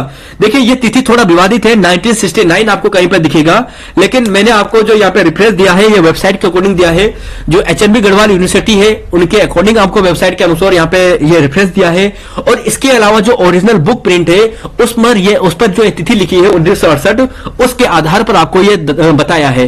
तो देखिए दोस्तों 1968, इसे भी ध्यान रखिएगा। अगले क्वेश्चन में चलते हैं। यहां पे पूछा गया है अवतार सिंह पवार। देखिए अवतार सिंह पवार जी का संबंध किससे है, तो यह आपको मिलेगा ऑप्शन नंबर बी, यानी मूर्तिकार से। नागेंद्र सकलानी किस तिथि को शहीद हुए थे, तो ये हुए थे दोस्तों 1948 में हुए थे। तो ये सरल है। और यहीं पर इकोनॉमिस्ट इंटेलिजेंस यूनिट की बात करें 2021 में सूचकांक में, तो पहला जो सबसे सुरक्षित शहर है वो आपको मिलेगा कोपनहेगन में। तो यहां पर यह था। एक बार जल्दी से कुछ और यहां पे जो रिपोर्ट है इन्हें याद कीजिए। अगर आपको ऐसा पूछा जाता है कि ग्लोबल इनोवेशन इंडेक्स भारत की रैंक कितनी है, 40 है। पहला स्विट्जरलैंड है। Global startup ecosystem index Bharat की रैंक 20 है। देखिए भारत की रैंक 20 है। इसके अलावा यहां पर देखिए जो क्लाइमेट रिस्क इंडेक्स है वहां पर 7वां स्थान है। इंटरनेशनल इंटेलेक्चुअल जो प्रॉपर्टी इंडेक्स है वहां पर 43वां है। जेंडर गैप ग्लोबल 2021 की बात करें तो 140वां है, जो काफी इंपोर्टेंट है। और यहीं पर दोस्तों अगर आप यहां पर देखोगे 2022 में 135वीं यहां पर रैंक थी। तो देखिए दोस्तों कुछ इंपोर्टेंट है, इन्हें देखिएगा। काफी इंपोर्टेंट इंडेक्स आपके सामने रखे हैं। 5 10 या 12 के इंडेक्स आपके लिए रख दिए हैं आज की इस वीडियो में, इसे याद कीजिएगा। भारत के सर्वोच्च न्यायालय में न्यायाधीश रहने वाले उत्तराखंड के प्रथम न्यायविद कौन से थे, तो देखिए दोस्तों अगर आपने मेरी जो पिछली क्लासेज है, हमारी जो पिछली क्लासेज है आपने देखी होंगी, तो यह प्रश्न रिपीटेड है। यह प्रश्न भी रिपीटेड है, यह प्रश्न भी रिपीटेड है और यह प्रश्न भी रिपीटेड है। सिंपल आयोग ने क्या किया है कि जब पहला जो आपको एपीओ या सीएफओ वाला पेपर दिया था, यानी पेपर करवाया था ना, उसी पेपर एपीओ वाला, उसी पेपर के क्वेश्चन को डायरेक्ट यहां पर पुटअप कर दिया है। सेम टू सेम क्वेश्चन यही है, मुझे लगता है क्रम भी यही है। तो देखिए दोस्तों, यूकेपीएससी की आदत होती है क्वेश्चन को रिपीट ज्यादा करता है। तो यहां पर आप देखिए, आंसर देखिए, पीसी चंद्रपंत यहां पर आपको सही आंसर मिलेगा। गंगा नदी यहां पे इसका सही आंसर है। पुरोला में यहां पर जो कुणित वंश है इनका सही मिलता है। और कुणित के अलावा यहां पे आपको और भी मिलेगा। देखिए कुणित की बात करते हैं तो यहां पर अगर कुणित की बात करते हैं तो एक तो आपको देवडुंगा में मिलेगा और अठूर क्षेत्र में मिलेगा। ये टिहरी गढ़वाल का अठूर क्षेत्र, जहां पर मेला भी लगता है प्रसिद्ध, जो मोड़ मेला लगता है। और इसके अलावा बात करें तो यहां पर जो श्रीनगर के नजदीक है, जो सुमाड़ी क्षेत्र, वहां पर भी कुणितों की मुद्राएं पाई गई है। और 8 राजाओं के पूरे हमें नाम मिलते हैं। उत्तराखंड में प्राप्त प्राचीन अभिलेख तो कालसी का है, यहां पर आपने ये बार बार रिवाइज किया है। और देखिए कुणित की बात करें तो इनको द्विज श्रेष्ठ कहा जाता था। जो कुणित राजा होता था उन्हें द्विज श्रेष्ठ कहा जाता था। कुणितों को द्विज कहा जाता था और कुणित राजाओं को द्विज श्रेष्ठ कहा जाता था। और बाकी शैव धर्म को ये मानने वाले थे। अमोघभूति यहां पे सबसे प्रतापी शासक हुआ करता था और उत्तराखंड की पहली राजनीतिक शक्ति थी। राजनीतिक शक्ति कौन थी उत्तराखंड की? पहली यही थी। और कत्यूरी की बात करें तो ये ऐतिहासिक शक्ति थी। क्वेश्चन नंबर यहां पे 50 कि उत्तराखंड में प्राप्त सबसे प्राचीन अभिलेख तो कालसी यहां पर है, कोई यहां पे संदेह नहीं है। और कालसी की बात करें तो 1860 में देखिए 1860 में जो यहां पर क्या नाम था इसका? फोस्टर था, विलियम फोस्टर। इसके द्वारा यहां पर इस लेख को पढ़ा गया था या इसकी खोज की गई थी। बाकी ब्राह्मी लिपि में आपको मिलने वाला है। क्वेश्चन नंबर 41, 42, 51, 52, 53 और 54। उत्तराखंड के किस जनपद में भौगोलिक क्षेत्रफल सर्वाधिक है? तो देखिए दोस्तों, अभी तक जो स्टूडेंट्स यहां पर ये कह रहे थे कि यूकेपीएससी तो ये मानता है, यूकेपीएससी वो मानता है, आज आपको रेफरेंस दे रहा हूं और आपको कंफर्म हो जाएगा कि जो एक्चुअल में है सभी के लिए वो एक्चुअल में है, चाहे यूकेएससी हो यूकेपीएससी हो। अब कंफ्यूज मत करना, उत्तरकाशी सबसे बड़ा जनपद नहीं है यूकेपीएससी के भी अनुसार और यूकेएसएससी के भी अनुसार। सबसे बड़ा जनपद आपको चमोली मिलता है और यही सही आंसर भी है। यहां पर आप लिस्ट देख लीजिए और ये इन सभी की यहां पर आपको ये क्षेत्रफल मिलने वाला है। चमोली 80-30 है, उत्तरकाशी 80-16 है, फिर पिथौरागढ़ का आता है 70-90 और सबसे कम आपको दिखेगा चंपावत का 1766, फिर रुद्रप्रयाग 1984, फिर बागेश्वर 2246 और फिर हरिद्वार की बात करें तो 2360। तो टॉप 4 टॉप बॉटम तो याद करना ही करना है, 4 ऊपर से नीचे तक। और बाकी अगर आप जिस भी जिले से है वहां का तो आपको याद होना ही चाहिए। जैसे देखिए पौड़ी का थोड़ा विवादित है, 52-30। देखिए अगर आप किताबों में बात करें तो 52-30 मिलता है। और अगर आप वेबसाइट में जाते हैं यूके उत्तराखंड पुलिस की कह रहा हूं मैं, उत्तराखंड पौड़ी गढ़वाल की वेबसाइट पे, तो वहां पे आपको मिलेगा 53-29 का। खैर यहां पर ये था। अगले क्वेश्चन पे चलते हैं। यहां पर देखिए, यहां पे आंसर आपने देख लिया, पहले लीक हो गया है, कोई बात नहीं। देखिए कुछ क्वेश्चन लीक हो जाते हैं ना तो मजा आ जाता है। पुरस्कृत फिल्म देवभूमि निर्देशन किसने किया था? तो देखिए दोस्तों, देवभूमि का जो यहां पे निर्देशन किया था, इनका नाम क्या था जरा बताइए। तो देखिए दोस्तों, इसका आंसर आपको मिलेगा गोरान पैस्केलेविच, ये इनका सही आंसर है, ध्यान रखिएगा। और तिग्मांशु धूलिया तो वही थे, एक इन्होंने बहुत अच्छी फिल्म बनाई थी, पान सिंह तोमर। यह प्रश्न पूछा था बहुत साल पहले, शायद समाज कल्याण अधिकारी में पूछा था पेपर में कि तिग्मांशु धूलिया ने कौन सी यहां पर जो फिल्म थी वो बनाई थी, किसका निर्देशन किया था? तो पान सिंह तोमर इसका सही था, उस समय काफी चली थी पान सिंह तोमर, है ना। और बाकी दोस्तों यहां पर यह है, सालनी साहब भी उत्तराखंड से है, प्रसिद्ध है। और देखिए अगर आपको ऐसा पूछा जाता है कि उत्तराखंड का पहला ओटीटी यहां पर जो प्लेटफॉर्म है, देखिए अभी चर्चा में है ओटीटी प्लेटफॉर्म, और इस ओटीटी प्लेटफॉर्म का नाम क्या है? अंबे सिने। क्या नाम है? अंबे सिने। तो देखिए अंबे सिने एक ओटीटी प्लेटफॉर्म है उत्तराखंड का, अभी हाल ही में लॉन्च किया गया था, काफी इंपॉर्टेंट है। और देखिए इसके संस्थापक सदस्य की बात करें तो इसमें है अनु जोशी जी भी है, लेकिन जो इसके वर्तमान में जो ऑनर है ना, उनका नाम है हर्षपाल सिंह। क्या नाम है? हर्षपाल सिंह। देखिए हर्षपाल यहाँ पर सिंह है या चौधरी है, कुछ कंफ्यूज है। हर्षपाल आप ध्यान रखिएगा, हर्षपाल यहाँ पर इसके ऑनर है, ध्यान रखिएगा। और इसके अलावा अनु जोशी जी भी है यहाँ पर, जो अंबे सिने के यहाँ पर संस्थापक सदस्य में से हैं या फिर इसके शेयर होल्डर हैं। तो यहाँ उत्तराखंड में ब्लॉकों की संख्या कितनी है विकासखंडों की? तो 95 है। और कौन सा खिलाड़ी उत्तराखंड से नहीं है? तो यहाँ पर आपको मिलेगा option number A, Lalit Upadhyay. बाकी ये सभी है, लिस्ट आप यहाँ पे एक बार दोबारा देख लीजिए। अगले क्वेश्चन में चलते हैं। यहां पर देखिए पूछा है कि कौन सा वन्यजीव विहार हिम तेंदुआ संरक्षण के लिए प्रसिद्ध है। देखिए यहां पर आपको आंसर मिलेगा सोना नदी वन्यजीव विहार, बिनसर वन्यजीव विहार, गोविंद वन्यजीव विहार और राजाजी राष्ट्रीय उद्यान। तो राइट आंसर तो आपको मिलेगा ऑप्शन नंबर यहां पर सी है, गोविंद वन्यजीव विहार है, बिल्कुल सही है। और यहीं पर दोस्तों हिम तेंदुआ संरक्षण के लिए जो नीदरलैंड से यहां पर एक समझौता हुआ था, हिम तेंदुआ संरक्षण क्षेत्र यहां पर घोषित किया गया था, बनाया गया था, पूरे भारत का पहला था। और यहां पर अगर आप देखोगे इसकी स्थापना की तो 1 मार्च 1955 इसकी स्थापना की जाती है। इस वन्यजीव विहार की 485 किलोमीटर स्क्वायर इसका क्षेत्रफल है। तो गोविंद वन्यजीव विहार आपको उत्तरकाशी में मिलेगा। 1 मार्च 1955 को इसकी स्थापना होती है, 485 इसका क्षेत्रफल है। अब एक चीज देखिए, एक है ए बी, ऐसे आप ऐसे कर दीजिए, ऐसे याद कीजिए, ए एस बी। तो देखिए ए एस बी की बात करें तो ये हो गया अस्कोट, ये हो गया यहां पे सोना नदी, और ये हो गया यहां पे बिनसर। तो ऐसा पूछा जाता है आपको कि अस्कोट वन्यजीव विहार की स्थापना, सोना नदी वन्यजीव विहार की स्थापना, बिनसर वन्यजीव विहार की स्थापना। तो देखिए अस्कोट की बात करें तो इसकी जो स्थापना होती है ये होती है 86 में, 1986, ये 87 और ये होता है 88। अस्कोट का क्षेत्रफल होता है 600 और सोना नदी का 301 और बिनसर की बात करें तो ये आपको मिलेगा 47। तो देखिए दोस्तों एक बार फिर से रिवाइज कर लीजिए, वैसे सरल है। अगर पूछा जाता है कि अस्कोट का क्षेत्रफल कितना है, इसकी स्थापना कब है, तो एएसबी ध्यान रखना, एएसबी अस्कोट, सोना नदी, बिनसर 86, 87, 88। अस्कोट का क्षेत्रफल 600 वर्ग किलोमीटर स्क्वायर, सोना नदी का आपको मिलेगा यहां पर 87। और यहीं पर बात करें बिनसर की तो ये आपको कितना मिलने वाला है, ये आपको जो मिलने वाला है ये 47 वर्ग kilometre square. Heli national park, तो देखिए ये आपको मिलेगा, इसकी स्थापना होती है 1936 में, ऑप्शन नंबर सी। इसके बारे में अभी आपको डिस्कस करवाएंगे। मानव कंकाल कहां पे पाए गए हैं, ऑप्शन नंबर यहां पे जो बी है, रूपकुंड में पाए गए हैं। डोडी ताल से असी गंगा निकलती है जो गंगोरी नामक स्थान पर भागीरथी से अपना संगम बनाती है, उत्तरकाशी में आपको मिलेगा। हेमकुंड आपको चमोली में मिलेगा। नौकुचिया ताल आपको यहां पर मिलेगा नैनीताल में। अगला क्वेश्चन है यहां पर क्वेश्चन नंबर 58 और पूछा गया है कि वनराजी जनजाति किस जनपद में निवास करती है। तो देखिए दोस्तों इसका जो आंसर आपको मिलेगा ये मिलेगा इनमें से कोई नहीं। वैसे अगर वनराजी, तो वैसे यहां पर जो बात की गई है ये राजी जनजाति की बात की गई है, मुख्यतः पिथौरागढ़ में निवास करती है और आयोग ने इस प्रश्न को डिलीट किया है। वैसे मुख्यतः इस जनजाति का जो निवास है, राजी जनजाति जो निवास करती है, ये पिथौरागढ़ के जो डीडीहाट क्षेत्र है, देखिए कहां पे निवास करती है, डीडीहाट क्षेत्र पे ये मुख्यतः निवास करती है।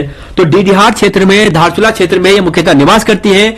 वनराजी यहां पर ये जनजाति है, काफी इंपॉर्टेंट है। धारचूला डीडीहाट कहां पे लिख लेता हूं मैं, धारचूला डीडीहाट। आयोग ने इस प्रश्न को डिलीट किया है, धारचूला व डीडीहाट। देखिए धारचूला व डीडीहाट में मुख्यतः ये जनजाति निवास करती है। राज्य की सबसे कम जनजाति है, सबसे कम जनसंख्या वाली ये जनजाति आपको मिलने वाली है। और इसके अलावा बात करें बागनाथ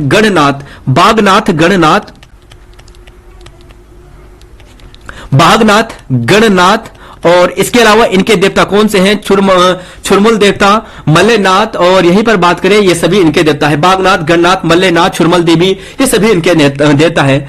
रमान को वर्ष दिल्ली में गणतंत्र दिवस की परेड में शामिल किया गया था, झांकी में। तो देखिए दोस्तों इसका आंसर आपको मिलता है ऑप्शन नंबर यहां पे मिलेगा आपको ए, 2016 में किया गया था, ध्यान रख लीजिएगा। अब बाकी यहां पे फिर रिवाइज करने का टाइम आ गया है। कार्बन नेशनल पार्क, देखो इसी को हेली नेशनल पार्क कहते हैं, 1936 में जिसकी स्थापना होती है। बाकी दोस्तों ये फैक्ट हमने आपको परसों भी रिवाइज करवाया था, क्योंकि हर बार एग्जाम में आ ही जाता है, और रिवाइज करने के लिए आप यहां पे देख लीजिए। तो रिवाइज कर लीजिए एक बार, जल्दी जल्दी रिवाइज करना है। जो फैक्ट आपको नहीं मालूम है उन्हें रिवाइज कीजिए, जो याद है उससे आप आगे बढ़ते चलिए। तो क्वेश्चन नंबर यहाँ पे देख लिया है। अगले क्वेश्चन पे चलते हैं, क्वेश्चन नंबर यहाँ पे 60। देखिए उत्तराखंड राज्य का सबसे लंबा हिमनद कौन सा है? तो देखिए अगर उत्तराखंड राज्य के सबसे लंबे हिमनद की बात करें तो गंगोत्री है। अगर आपको ऐसा पूछा जाए कि दूसरा हिमनद कौन सा है तो पिंडारी है। और कुमाऊं का पहला जो हिमनद आपको पूछा जाए कि सबसे बड़ा कौन सा है जो कुमाऊं में है, तो वह आपको मिलेगा मिल्लम। तो देखिए दोस्तों ध्यान रखिएगा, मिल्लम हिमनद आपको पिथौरागढ़ जनपद में मिलेगा। यहां से गौरी गंगा जो नदी है इसका उद्गम होता है। सतोपन से अलकनंदा नदी का उद्गम होता है।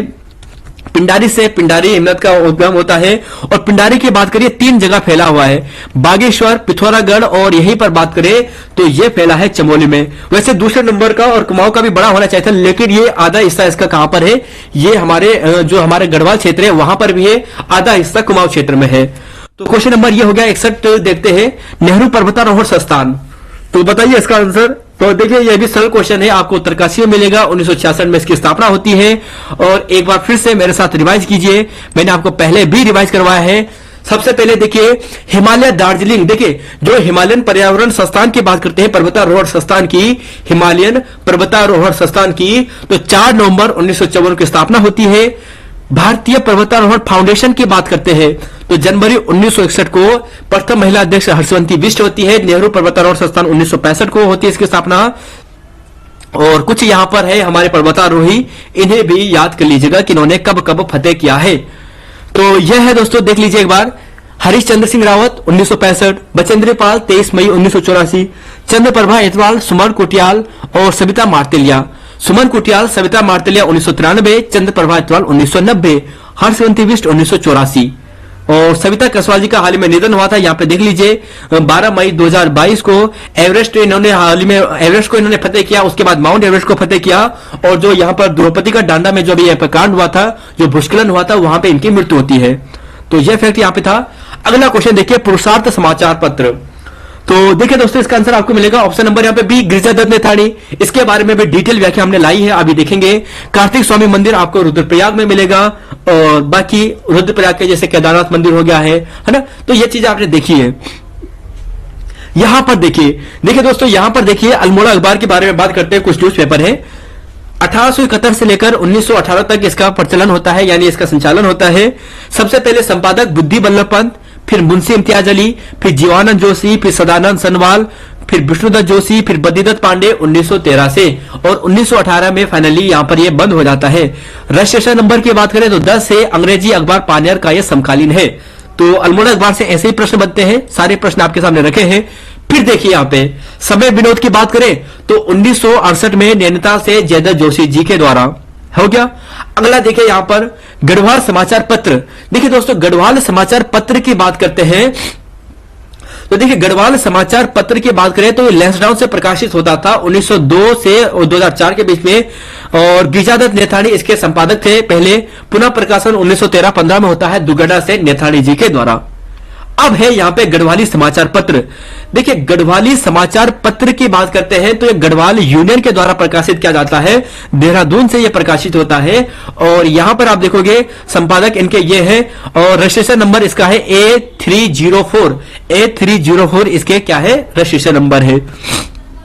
बाकी अगर कुछ और फैक्ट देखना है, कर्मभूमि 1939 लैंसडाउन से भैरवदास जोशी और भक्तदत्त धुलिया, भक्त दर्शन। और यहीं पर पुरुषार्थ की बात करते हैं जो आपको पूछा गया है 1918 से 23 के बीच में। दुगड्डा बिजनौर से भी प्रकाशित होता था, पहले बिजनौर से फिर दुगड्डा से। गिरिजादत्त नेथानी इसके संपादक थे। अल्मोड़ा अखबार बंद होने के संदर्भ में इन्होंने लिखा था, एक फायर के 3 शिकार, कुल्ली मुर्गी और अल्मोड़ा अखबार। तो ये इनकी प्रसिद्ध कथन था, ये भी देखिएगा।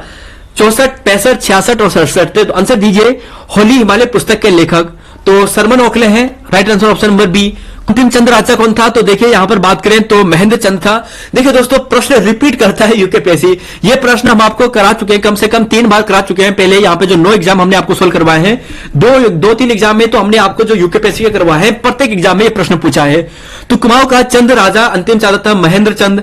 और महेंद्र चंद मोहन चंद का पुत्र था। मोहन चंद्र का एक प्रसिद्ध युद्ध होता है 1786 में। और ये तो दोस्तों एक गायत्री मंत्र हो गया, कितनी बार हमने रिपीट कर लिया है। और 1786 में पाली गांव का युद्ध होता है। हर्षदेव जोशी के बीच में होता है और यहां पर मोहनचंद की हार हो जाती है तो बदला लेने की बात करते हैं। तो खैर ये बड़ी बात है। महेंद्र चंद की बात करें तो हवाल बाग का युद्ध, हवाल बाग का जो अल्मोड़ा का युद्ध है ये इसके बीच में और गोरखा के बीच में होता है, गोरखा के बीच में होता है। और यह जो युद्ध होता है इसके बाद 1 फरवरी 1790 को यहां पर आक्रमण, इनका जो गोरखा है इनका आधिपत्य हो जाता है यहां पर कुमाऊं में, अल्मोड़ा में। गढ़वाल के उस राजा का नाम बताइए जो आदिनाथ के नाम से जाना जाता है। तो यह तो है अजय पाल, बिल्कुल सही है। अब जरा यहां पर आप देखना चाहते हो तो यहां पर देखिए गढ़पाल, देखिए राय बहादुर पातीराम ने कहा था गढ़वाल एंसेंट एंड मॉडर्न में। अशोक की बात करें तो अजय रावत ने कहा था, देखिए गढ़वाल का अशोक कहा था अजय रावत ने। आदिनाथ कहा गया है सावरी ग्रंथ में, यही जो प्रश्न आपको पूछा गया था। और कवि भरत की बात करें जो यहां पे आप देखोगे इन्होंने मानवोदय काव्य लिखा है जिसमें कवि कृष्ण अर्जुन भीम युधिष्ठिर से तुलना की है यहां पर अजय पाल की, जिन्हें ज्योतिराय भी कहते थे। जहांगीर के दरबार में था, ये ज्योतिष विद्वान था। और जॉर्ज डब्ल्यू ग्रीन्स की एक पुस्तक है गोरखनाथ द कनफटा योगीज, इसमें अजय पाल को गोरखनाथ पंथ का एक समुदाय का संस्थापक भी बताया गया है। क्वेश्चन नंबर यहां पर है 67 की देहरादून किस वर्ष रेलमार्ग से जोड़ा गया था? तो देखिए 1900 में जोड़ा गया था, ये इसका आंसर है। और यहां पर अगर आप देखना चाहते हो तो आपको मैं जूम कर लेता हूं आपके लिए। देखिए देहरादून रेलमार्ग से जोड़ा गया था 1990 में। यहां पर आपके लिए जूम कर लेता हूं, साफ आपको ना दिख रहा है तो एक बार ये देखिए यहां पर देहरादून रेलमार्ग को जोड़ा गया है 1900 में। देहरादून रेलवे स्टेशन को 2003 में आईएसओ का दर्जा दिया गया था। कब दिया गया है? 2003 में। देहरादून जन शताब्दी एक्सप्रेस की बात करते हैं तो नवंबर 2004 में आईएसओ का दर्जा दिया गया। देखिए एक है देहरादून रेलवे स्टेशन को, तो देहरादून रेलवे स्टेशन को 2003 में आईएसओ का दर्जा दिया गया है, ठीक है। अब यहां पर आप देख रहे होंगे कि देहरादून जन शताब्दी एक्सप्रेस को नवंबर 2004 में आईएसओ का दर्जा दिया गया है। जनवरी 2001 में काठगोदाम से देहरादून के बीच में रेल सेवा शुरू हुई थी। अगस्त 2000 में दिल्ली जन शताब्दी रेल सेवा शुरू हुई थी। और बाकी जो फैक्ट है आपके सामने यहां पे सभी रखे हैं। नैनीदून जन शताब्दी काठगोदाम से देहरादून अगस्त 2018 में शुरू हुई थी। तो क्वेश्चन ये था। बाकी आप रिवाइज करना चाहते हो तो रिवाइज कर लीजिए एक बार।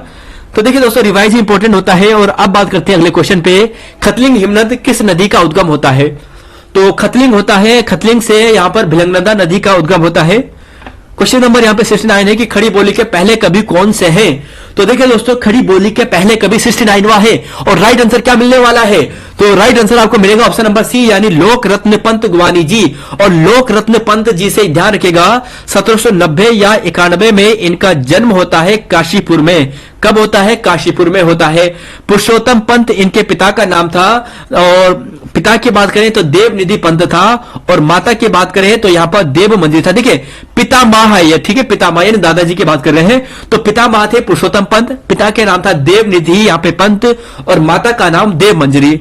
अब यहां पर एक चीज ध्यान रखिएगा कि जो गुमानी पंत है ना, ये संस्कृत के महान विद्वान थे। बहुत सी संस्कृत जो रचनाएं आपको देखने को मिलेगी, तो आप ऑप्शन के अनुसार लोकरत्न पंत में चले जाना, तब आपका आंसर सही हो जाएगा। लेकिन कुछ रचना है जैसे गुमानी नीति, तो ये रेवादत्त उप्रेती ने इसका प्रकाशन करवाया है।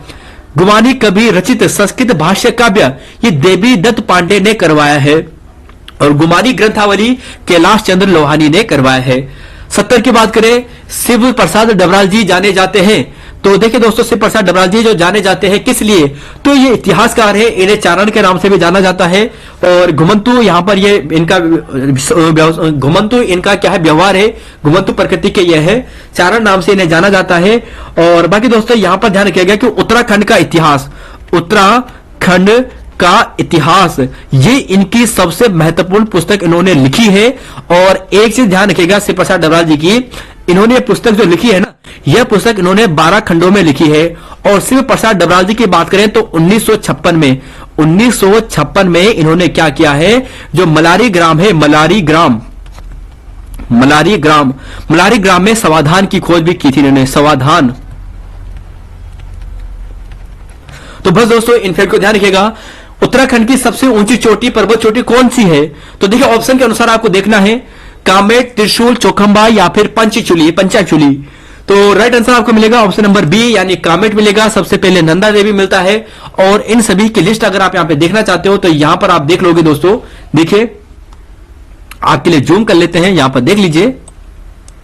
चौखंबा है 3138, नंदा देवी पश्चिमी की बात करें तो 7-8-1-7 है, त्रिशूल 71-20, कामेर 77-56, नंदा देवी 68-61, नंदा देवी पूर्वी 74-34, बद्रीनाथ 71-40। देखिए बद्रीनाथ 71-40 और इससे 2 कम कौन सा है, चौखंबा पर्वत 71-38 और बद्रीनाथ से 20 कम है त्रिशूल का 71-20।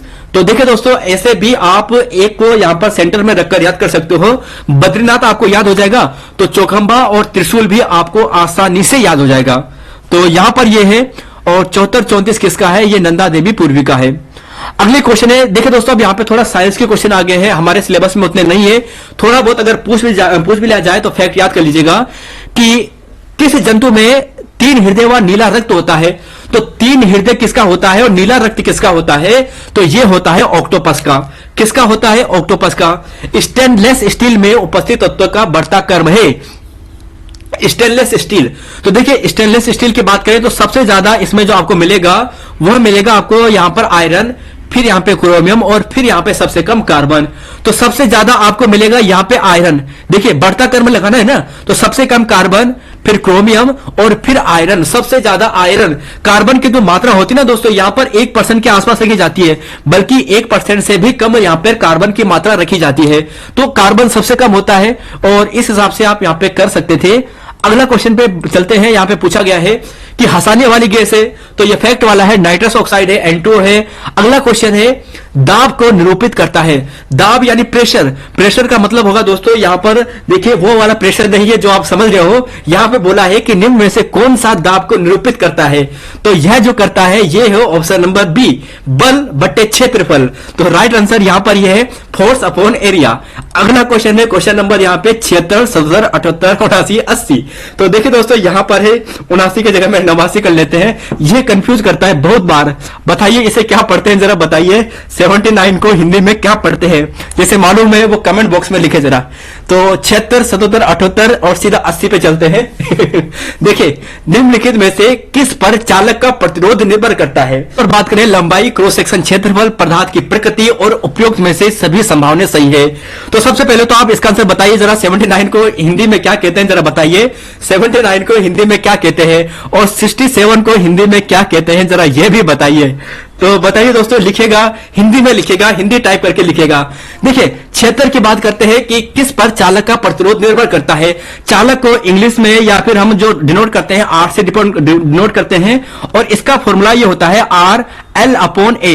देखिए ये रो का फॉर्मूला है, रो है, रो होता है पदार्थ की प्रकृति या फिर उसका जो यहां पर जो पदार्थ किस प्रकार का बना है, कौन सा पदार्थ है, और एल लंबाई होती है और ए इसका एरिया होता है। तो देखिए आप यहां पे देख रहे होंगे कि ये पदार्थ की प्रकृति हो गया है, एल लंबाई हो गया है और ए यहां पर क्रॉस सेक्शन एरिया हो गया है, सभी पर डिपेंड करता है। अनावृत बीजी सबसे विकसित गुण कौन सा है। तो दोस्तों यहां पर ये पता नहीं कौन सा क्वेश्चन है, कोई बात नहीं, कुछ क्वेश्चन ऐसे होते हैं ना जो हमें रट लेने चाहिए। तो जैसे कि जीव विज्ञान वाला क्वेश्चन है और जीव विज्ञान से हमारा दूर का नाता नहीं है, तो देखिए यहां पर मिलेगा ऑप्शन नंबर आप देखोगे तो यह मिलेगा सी, डिटेल्स यहां पर सही है। बीज का विकसित होता है, बीज विकसित होता है, तो देखिए बीज जो विकसित होता है ये होता है बीजांड से और मानव रक्त स्राव में किसकी कमी के कारण होता है। तो देखिए दोस्तों इसका आंसर तो आप जानते होंगे, आप ये बताइए कि इसको हिंदी में क्या कहते हैं। तो देखिए राइट आंसर आपको मिलेगा ऑप्शन नंबर यहां पर डी है, विटामिन के की कमी से, यह बिल्कुल सही है। और दुग्ध को आंशिक निर्जलीकरण होता है। देखिए जो यहां पर अगर आप देखोगे ना, इसका मतलब यह है कि जो पेस्टराइजेशन होता है ना मिल्क का, कि कितने पे होता है, तो यहां पर देखोगे 62.8 डिग्री सेंटीग्रेड सेल्सियस यहां पर सेल्सियस है और यह होता है 30 मिनट के लिए। तो ऑप्शन यहां पर जो बी है ये सही है। तो आई होप आपने आंसर दे लिए होंगे और अब बढ़ते हैं अगले क्वेश्चन पे। अर्धसूत्री कोशिका विभाजन किस अवस्था के काइसा मेटा का निर्माण होता है। देखिए दोस्तों ये हमारे सिलेबस में नहीं है तो हमें इसका देखने की जरूरत नहीं है, वैसे फिर भी देख लीजिए आंसर क्या है इसका। ये मिलेगा आपको प्रोफेज इम्यूनोग्लोबिन्स इसकी प्रकृति होती है। तो देखिए दोस्तों ये होती है प्रोटीन की प्राथमिक मेमोरी है। तो देखिए प्राथमिक 2 मेमोरी होती है, रैम और रोम, और राइट आंसर आपको मिलेगा ऑप्शन नंबर ए। और रैम की बात करें तो वोलेटाइल और रोम की बात करें तो ये होती है नॉन वोलेटाइल। म्यूकरमाइकोसिस रोग किसके कारण होता है। तो क्वेश्चन नंबर 84 है और राइट आंसर आपको मिलेगा ऑप्शन नंबर ए यानी कवक से। क्वेश्चन नंबर यहां पर है 85, 86, 87 और 88 हाफ बाइट कहलाती है। तो देखिए दोस्तों, हाफ बाइट कहलाती है, ये आपको आंसर बताना है। तो देखिए दोस्तों, हाफ बाइट आंसर आपको बताना है। तो राइट आंसर क्या होगा? तो देखिए दोस्तों, इसका राइट आंसर आपको मिलेगा ऑप्शन नंबर, यहां पर मिलेगा ऑप्शन नंबर, जी हां दोस्तों, ये आपको मिलेगा निब्बल। देखिए हाफ बाइट परसों की क्लास में हमने आपको डिस्कस कराया था ना, हाफ बाइट। तो हमने देखा था कि 8 बिट का एक बाइट होता है, 8 बिट का एक बाइट होता है। तो हाफ बाइट की बात की गई है, तो हाफ यानी 4 बिट का निब्बल होता है, तो यानी हाफ हो गया 8 का आधा, तो निब्बल यहां पे सही होगा। कौन सी चौथी पीढ़ी का मोबाइल तकनीक है? तो LTE है।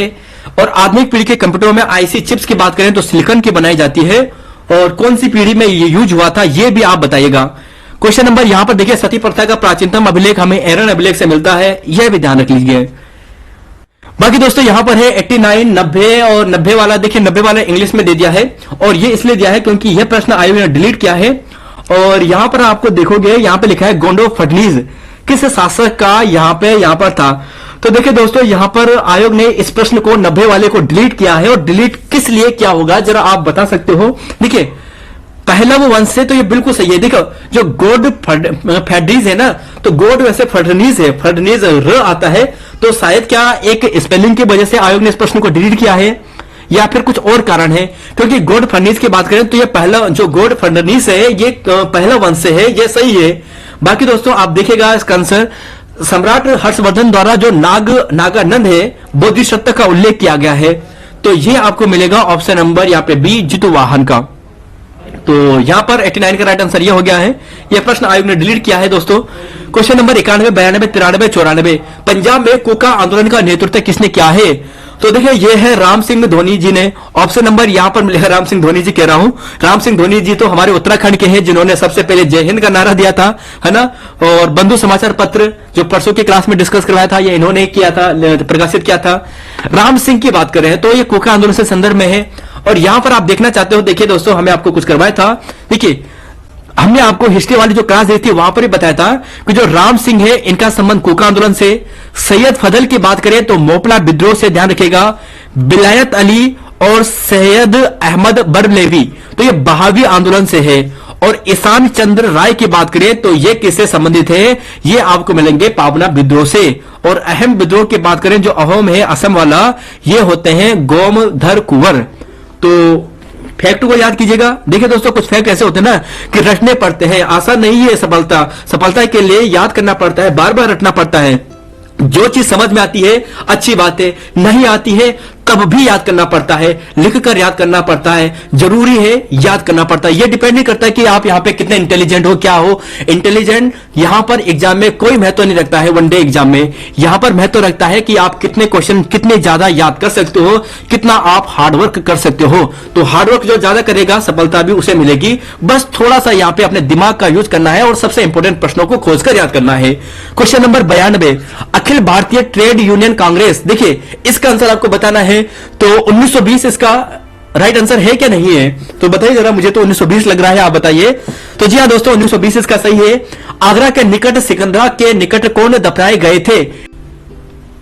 ऑप्शन है देखिए यहां पर बाबर, अकबर, सिकंदर लोदी या फिर बलबन। तो देखिए दोस्तों, इसका राइट आंसर आपको देखना है कि इसका राइट आंसर क्या होगा। तो देखिए एक चीज आपको बता देता हूं, राइट आंसर तो अकबर आपको मिलेगा। और अकबर की बात करें दोस्तों, तो अकबर का जो यहां पर जो आपको मकबरा मिलेगा, सिकंदरा के आसपास मिलेगा, सिकंदरा में मिलेगा। बाबर अगर आपको पूछा जाए तो देखिए दोस्तों, अगर बाबर आपको पूछा जाता है तो इसका मकबरा आपको मिलता है काबुल में।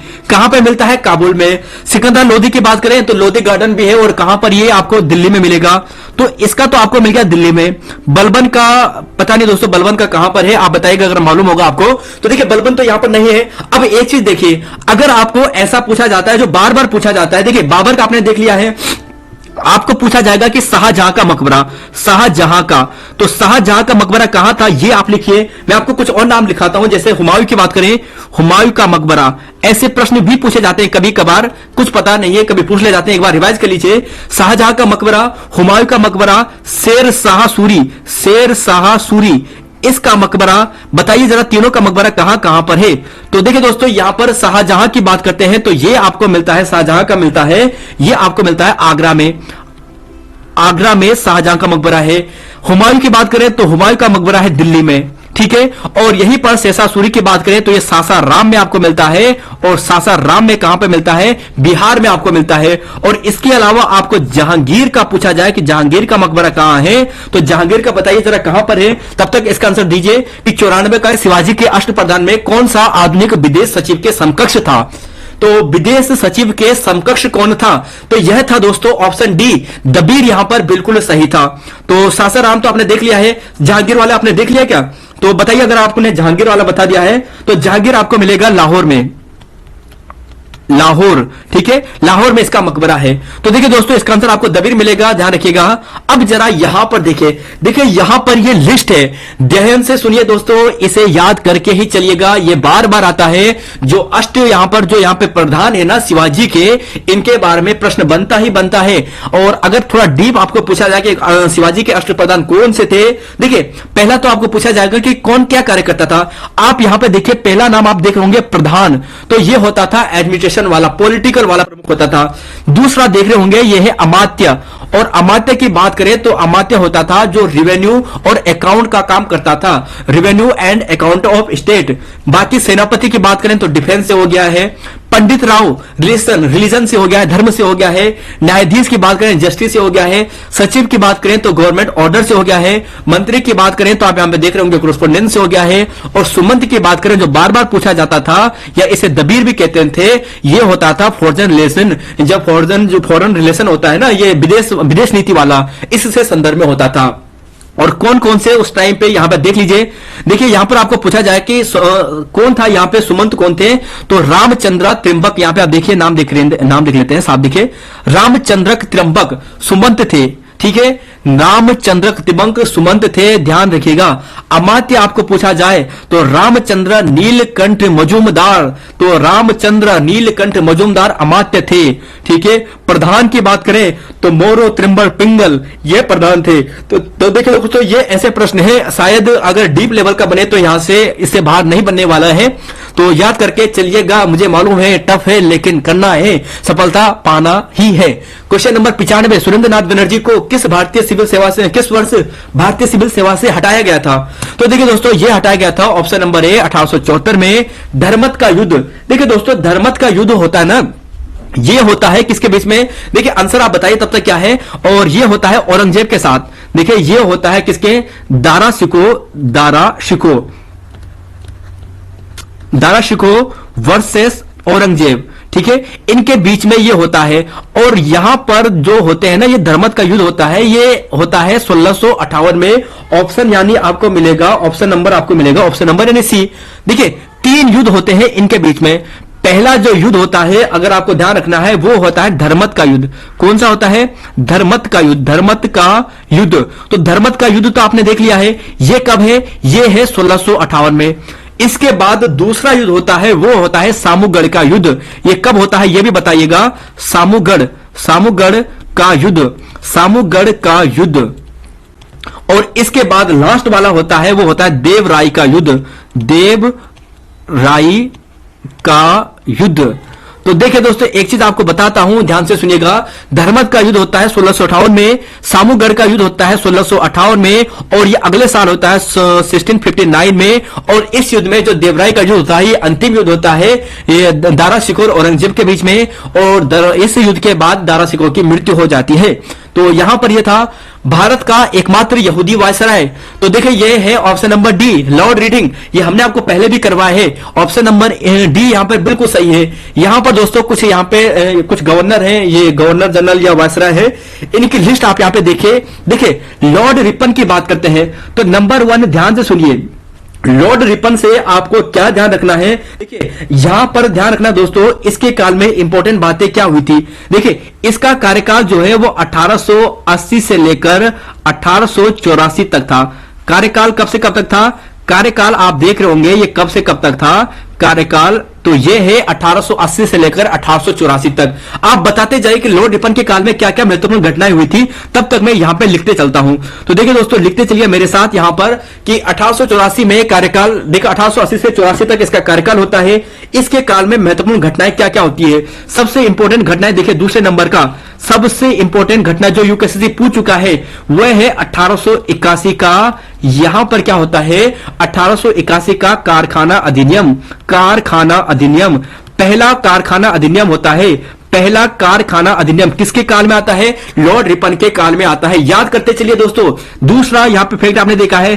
तीसरा यहां पर देखिए 1882 में जो वर्नाकुलर प्रेस एक्ट होता है ना, वर्नाकुलर प्रेस एक्ट, तो देखिए वर्नाकुलर जो प्रेस एक्ट होता है इसे समाप्त करता है 1882 में। कौन करता है, यहां पर यही करता है लॉर्ड रिपन। फिर देखिए तीसरा पॉइंट देखिए 1883 में यहां पर एल्बर्ट बिल आता है। एल्बर्ट बिल, यह भी पूछा जाता है एल्बर्ट बिल किसके काल में आया है। तो लॉर्ड रिपन से संदर्भ में 3 प्रश्न ऐसे ये प्रश्न है जो रामबाण प्रश्न है, जो बार बार एग्जाम में आते हैं। और लॉर्ड रिपन की बात करें तो स्थानीय स्वशासन का इसे जनक भी कहा जाता है। स्थानीय स्वशासन, स्थानीय पंचायती राज का स्थानीय स्वशासन का जनक। तो कौन है स्थानीय स्वशासन का जनक, यही है दोस्तों लॉर्ड रिपन। 4 फैक्ट है लॉर्ड रिपन से, यही बार बार एग्जाम में आते हैं दोस्तों। अब देखिए लॉर्ड लिटन, देखिए लॉर्ड लिटन की बात करें तो यह पहले था लॉर्ड रिपन से। और लॉर्ड लिटन की बात करें ना, इसने भी एक बहुत महत्वपूर्ण काम किया था। और क्या काम किया था जरा बता सकते हैं कि लॉर्ड लिटन ने क्या काम महत्वपूर्ण करवाया था, जरा बताइए दोस्तों। लॉर्ड लिटन ने यहां पर कौन सा महत्वपूर्ण कार्य करवाया था, लॉर्ड लिटन के बारे में आपको बताना है। देखिए दोस्तों, इसका केवल एक ही इंपॉर्टेंट काम है, और एक इंपॉर्टेंट काम यहां पर यह है कि 1878 में इसने वर्नाकुलर प्रेस एक्ट लाया था। वर्नाकुलर प्रेस एक्ट, देखिए प्रेस पर इसने क्या लगा दी थी, पाबंदी लगवाई थी, नियम कानून बना दिए थे बहुत बड़े भारी भरकम। तो वर्नाकुलर प्रेस एक्ट, तो वर्नाकुलर प्रेस एक्ट कौन लाया था, यह लाया था लॉर्ड लिटन 1878 में। और इस वर्नाकुलर जो प्रेस एक्ट था इसे अगले यानी 2-3 साल बाद, 2-4 साल बाद 1882 में कौन करता है समाप्त, लॉर्ड रिपन कर देता है। तो लॉर्ड लिटन से इतना था। लॉर्ड रिपन यहां पे बाद में आता है।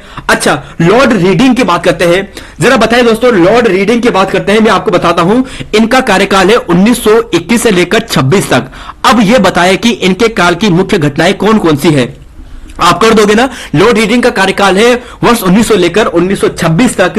अब इनका कार्यकाल कौन कौन सा है, तो देखिए दोस्तों लॉर्ड रीडिंग की बात करें तो अभी आपने देखा ये कौन थे, यहूदी वायसराय थे। यहूदी वायसराय, तो यहूदी वायसराय, तो भारत के एकमात्र यहूदी वायसराय जो थे वह कौन थे, वो यही थे। दूसरा फैक्ट यहां पे देखिए 1921 और 22 के बीच में बहुत सी घटनाएं होती है। जैसे 1921 में मोपला विद्रोह होता है। 1921 मोपला विद्रोह, तो 1921 का जो मोपला विद्रोह होता है इन्हीं के काल में होता है। देखिए दोस्तों यहां पर जो 1922 का जो चोरी चोरा कांड होता है, जो कब होता है, 5 फरवरी 1922 को चोरी चोरा कांड। तो चोरी चोरा कांड किस गवर्नर के काल में होता है, किस वायसराय के काल में होता है, वो इसी के काल में होता है, 5 फरवरी 1922 को होता है। तो देखिए दोस्तों इनफैक्ट को ध्यान रखिएगा, 1923 में स्वराज पार्टी का गठन भी होता है इसी के काल में। और लॉर्ड वेवल की बात करें तो लॉर्ड वेवल 1944 से लेकर 47 तक था। और इसके बीच में जो भी महत्वपूर्ण कार्य होंगे 1944 से 47 के बीच में, वो लॉर्ड वेवल के कार्य में ही हुए हैं। एग्जाम्पल की बात करें तो 1945 का शिमला समझौता, 1945 शिमला समझौता। तो देखिए दोस्तों यहां पर ये बातें होती है इंपॉर्टेंट इसके काल में, लॉर्ड वेवल के काल में। तो इस फैक्ट को याद कीजिएगा। अगला क्वेश्चन है कि किस ग्रंथ की रचना संध्याकर नंदी ने करवाई थी। तो देखिए संध्याकर नंदी ने प्रसिद्ध रामचरितम की रचना की थी और यह तमिल भाषा के हैं, तो ऑप्शन नंबर ए आपको मिलेगा। अगर संदेश रसक की बात करते हैं तो यह जो लिखा है, यह लिखा है अब्दुल रहमान ने। तो देखो जो अब्दुल रहमान जी हैं इनके द्वारा यह संदेश रसक लिखा गया है। अमुक्त माल्यद की बात करें तो कृष्ण देव राय जी के द्वारा लिखा गया है। और कौन सा लोकप्रिय समाचार पत्र तमिल में प्रकाशित होता था, तो नाम से ही आप देख रहे होंगे स्वदेश मित्रम यहां पर होगा। और बाकी दोस्तों यहां पर बात करें नेशनल हेराल्ड की, तो यह जो होता है 1938 के आसपास से प्रकाशित होता है जवाहरलाल नेहरू के द्वारा। किसके द्वारा? नेहरू जी के द्वारा। नेहरू जी के द्वारा यहां पर यह प्रकाशित होता है 1938 के आसपास। केसरी की बात करते हैं। देखिए केसरी की बात करें तो गंगाधर तिलक जी, बाल गंगाधर तिलक जी के द्वारा यह प्रकाशित होता है, बाल गंगाधर तिलक जी के द्वारा। और एक फैक्ट ध्यान रखिएगा, देखिए गंगाधर तिलक जी से ध्यान रखिएगा, यहां पर आपके लिए रफ कर लेता हूं, शायद आपको क्लियर ना दिखाई दे। देखिए यहां पर 2 सेकंड, हाँ देखिए बाल गंगाधर तिलक जी की बात करते हैं तो इनके द्वारा गणेश उत्सव और यहां पर जो शिवाजी उत्सव है इसकी शुरुआत की गई थी। गणपति उत्सव 1893 में और शिवाजी उत्सव 1895 में। और केसरी समाचार पत्र बाल गंगाधर तिलक जी के द्वारा लिखी गई थी ना, बाल गंगाधर तिलक जी, यहां पे लिख लेता हूं तिलक जी, ठीक है। अब देखिए इन्होंने 2 पत्र निकाले थे, एक निकाला था मराठा और एक निकाला था केसरी। अब यहां पर प्रश्न ऐसा बनता है कि इनकी भाषा क्या थी। तो देखिए मराठा की बात करते हैं तो मराठा की भाषा जो थी वह क्या थी दोस्तों? अंग्रेजी थी। क्या थी? अंग्रेजी थी, इंग्लिश थी, इंग्लिश। और यहीं पर केसरी की बात करें तो यह केसरी किस भाषा में था? केसरी था दोस्तों मराठी भाषा में, मराठी भाषा में। और इसका प्रकाशन दोनों का हुआ था 1881 में। तो इन फैक्ट को याद कीजिएगा दोस्तों, बहुत ही इंपॉर्टेंट है। एक बाइट में कितने बिट्स होते हैं? तो देखिए दोस्तों एक बाइट की बात करते हैं तो 8 बिट्स होते हैं। और अभी आपने निब्बल वाला पार्ट देखा था। और बाकी दोस्तों यहां पर आप सभी की लिस्ट यहां पर देखिए, एक निब्बल में 4 बिट होते हैं, एक बाइट में 8 बिट्स होते हैं। और यहीं पर आपको घुमा रखा है, देखिए दोस्तों कैसा घुमाया। अभी क्वेश्चन में यूकेपीएससी ने आपको कि बताइए कि हाफ बाइट किसे कहते हैं। देखिए हाफ बाइट आप देखोगे तो हाफ बाइट से आपने देखा था तो ये हाफ बाइट्स का मतलब हो गया यहां पे कि 4 बिट्स। हाफ बाइट्स का मतलब हो गया 4 बिट्स, है ना। तो हाफ बाइट्स का मतलब क्या हो गया? 4 बिट्स। और 4 बिट्स का मतलब एक निब्बल। तो देखिए यूकेपीएससी ऐसे भी घुमा सकता है आपको, तो इसलिए ध्यान रखिएगा, एक निब्बल 4 बिट्स, एक बाइट 8 बिट्स, समझकर याद करना है। केबी तक 1024 बाइट्स, एमबी तक 1024 किलो बाइट्स, जीबी की बात करें तो 1024 एमबी के बराबर। टेराबाइट, आजकल एक सॉफ्टवेयर आ रखा है ना टेलीग्राम में टेराबाइट वाला, तो वह 1 टीबी प्रोवाइड करवा रहा है बल, तो बाकी पता नहीं। तो 1 टेराबाइट्स 1 टीबी हो गया है। पेटाबाइट्स की बात करें, यहां पे आप देख लीजिए, हेक्साबाइट की बात करें तो एक्साबाइट की बात करें तो 1024 पीबी पेटाबाइट। तो देखिए दोस्तों यहां पर यह प्रश्न था और यह पार्ट हमने कंप्लीट कर लिया है। और आई होप दोस्तों आप इन प्रश्नों की इंपोर्टेंस समझोगे, काफी इंपोर्टेंट है। यकीन माने दोस्तों कोशिश हमारी पूरी रहती है कि हम आपके लिए डेली क्लासेस लाएं, लेकिन कंटेंट हम बड़ा सोच समझकर आपके सामने रखने की कोशिश करते हैं, इसलिए ज्यादा समय लग जाता है, जिस कारण हम चाहकर भी डेली क्लासेस नहीं दे पा रहे हैं। तो कोशिश करेंगे कि किसी दिन अगर पेपर को हम ना कराने के सोल्व ना करवाएं तो उस दिन हम आपको कोई और क्लासेस 2 क्लासेस दे दें, तो जिससे कि आपका और सिलेबस भी कंप्लीट हो जाए। तो यहां पर दोस्तों इतना ही है, मिलते हैं आपको नई वीडियो में। धन्यवाद। जय हिंद, जय उत्तराखंड, जय देवभूमि। तो मिलते हैं आपको नई वीडियो में। नमस्कार, जय हिंद, जय उत्तराखंड, जय देवभूमि।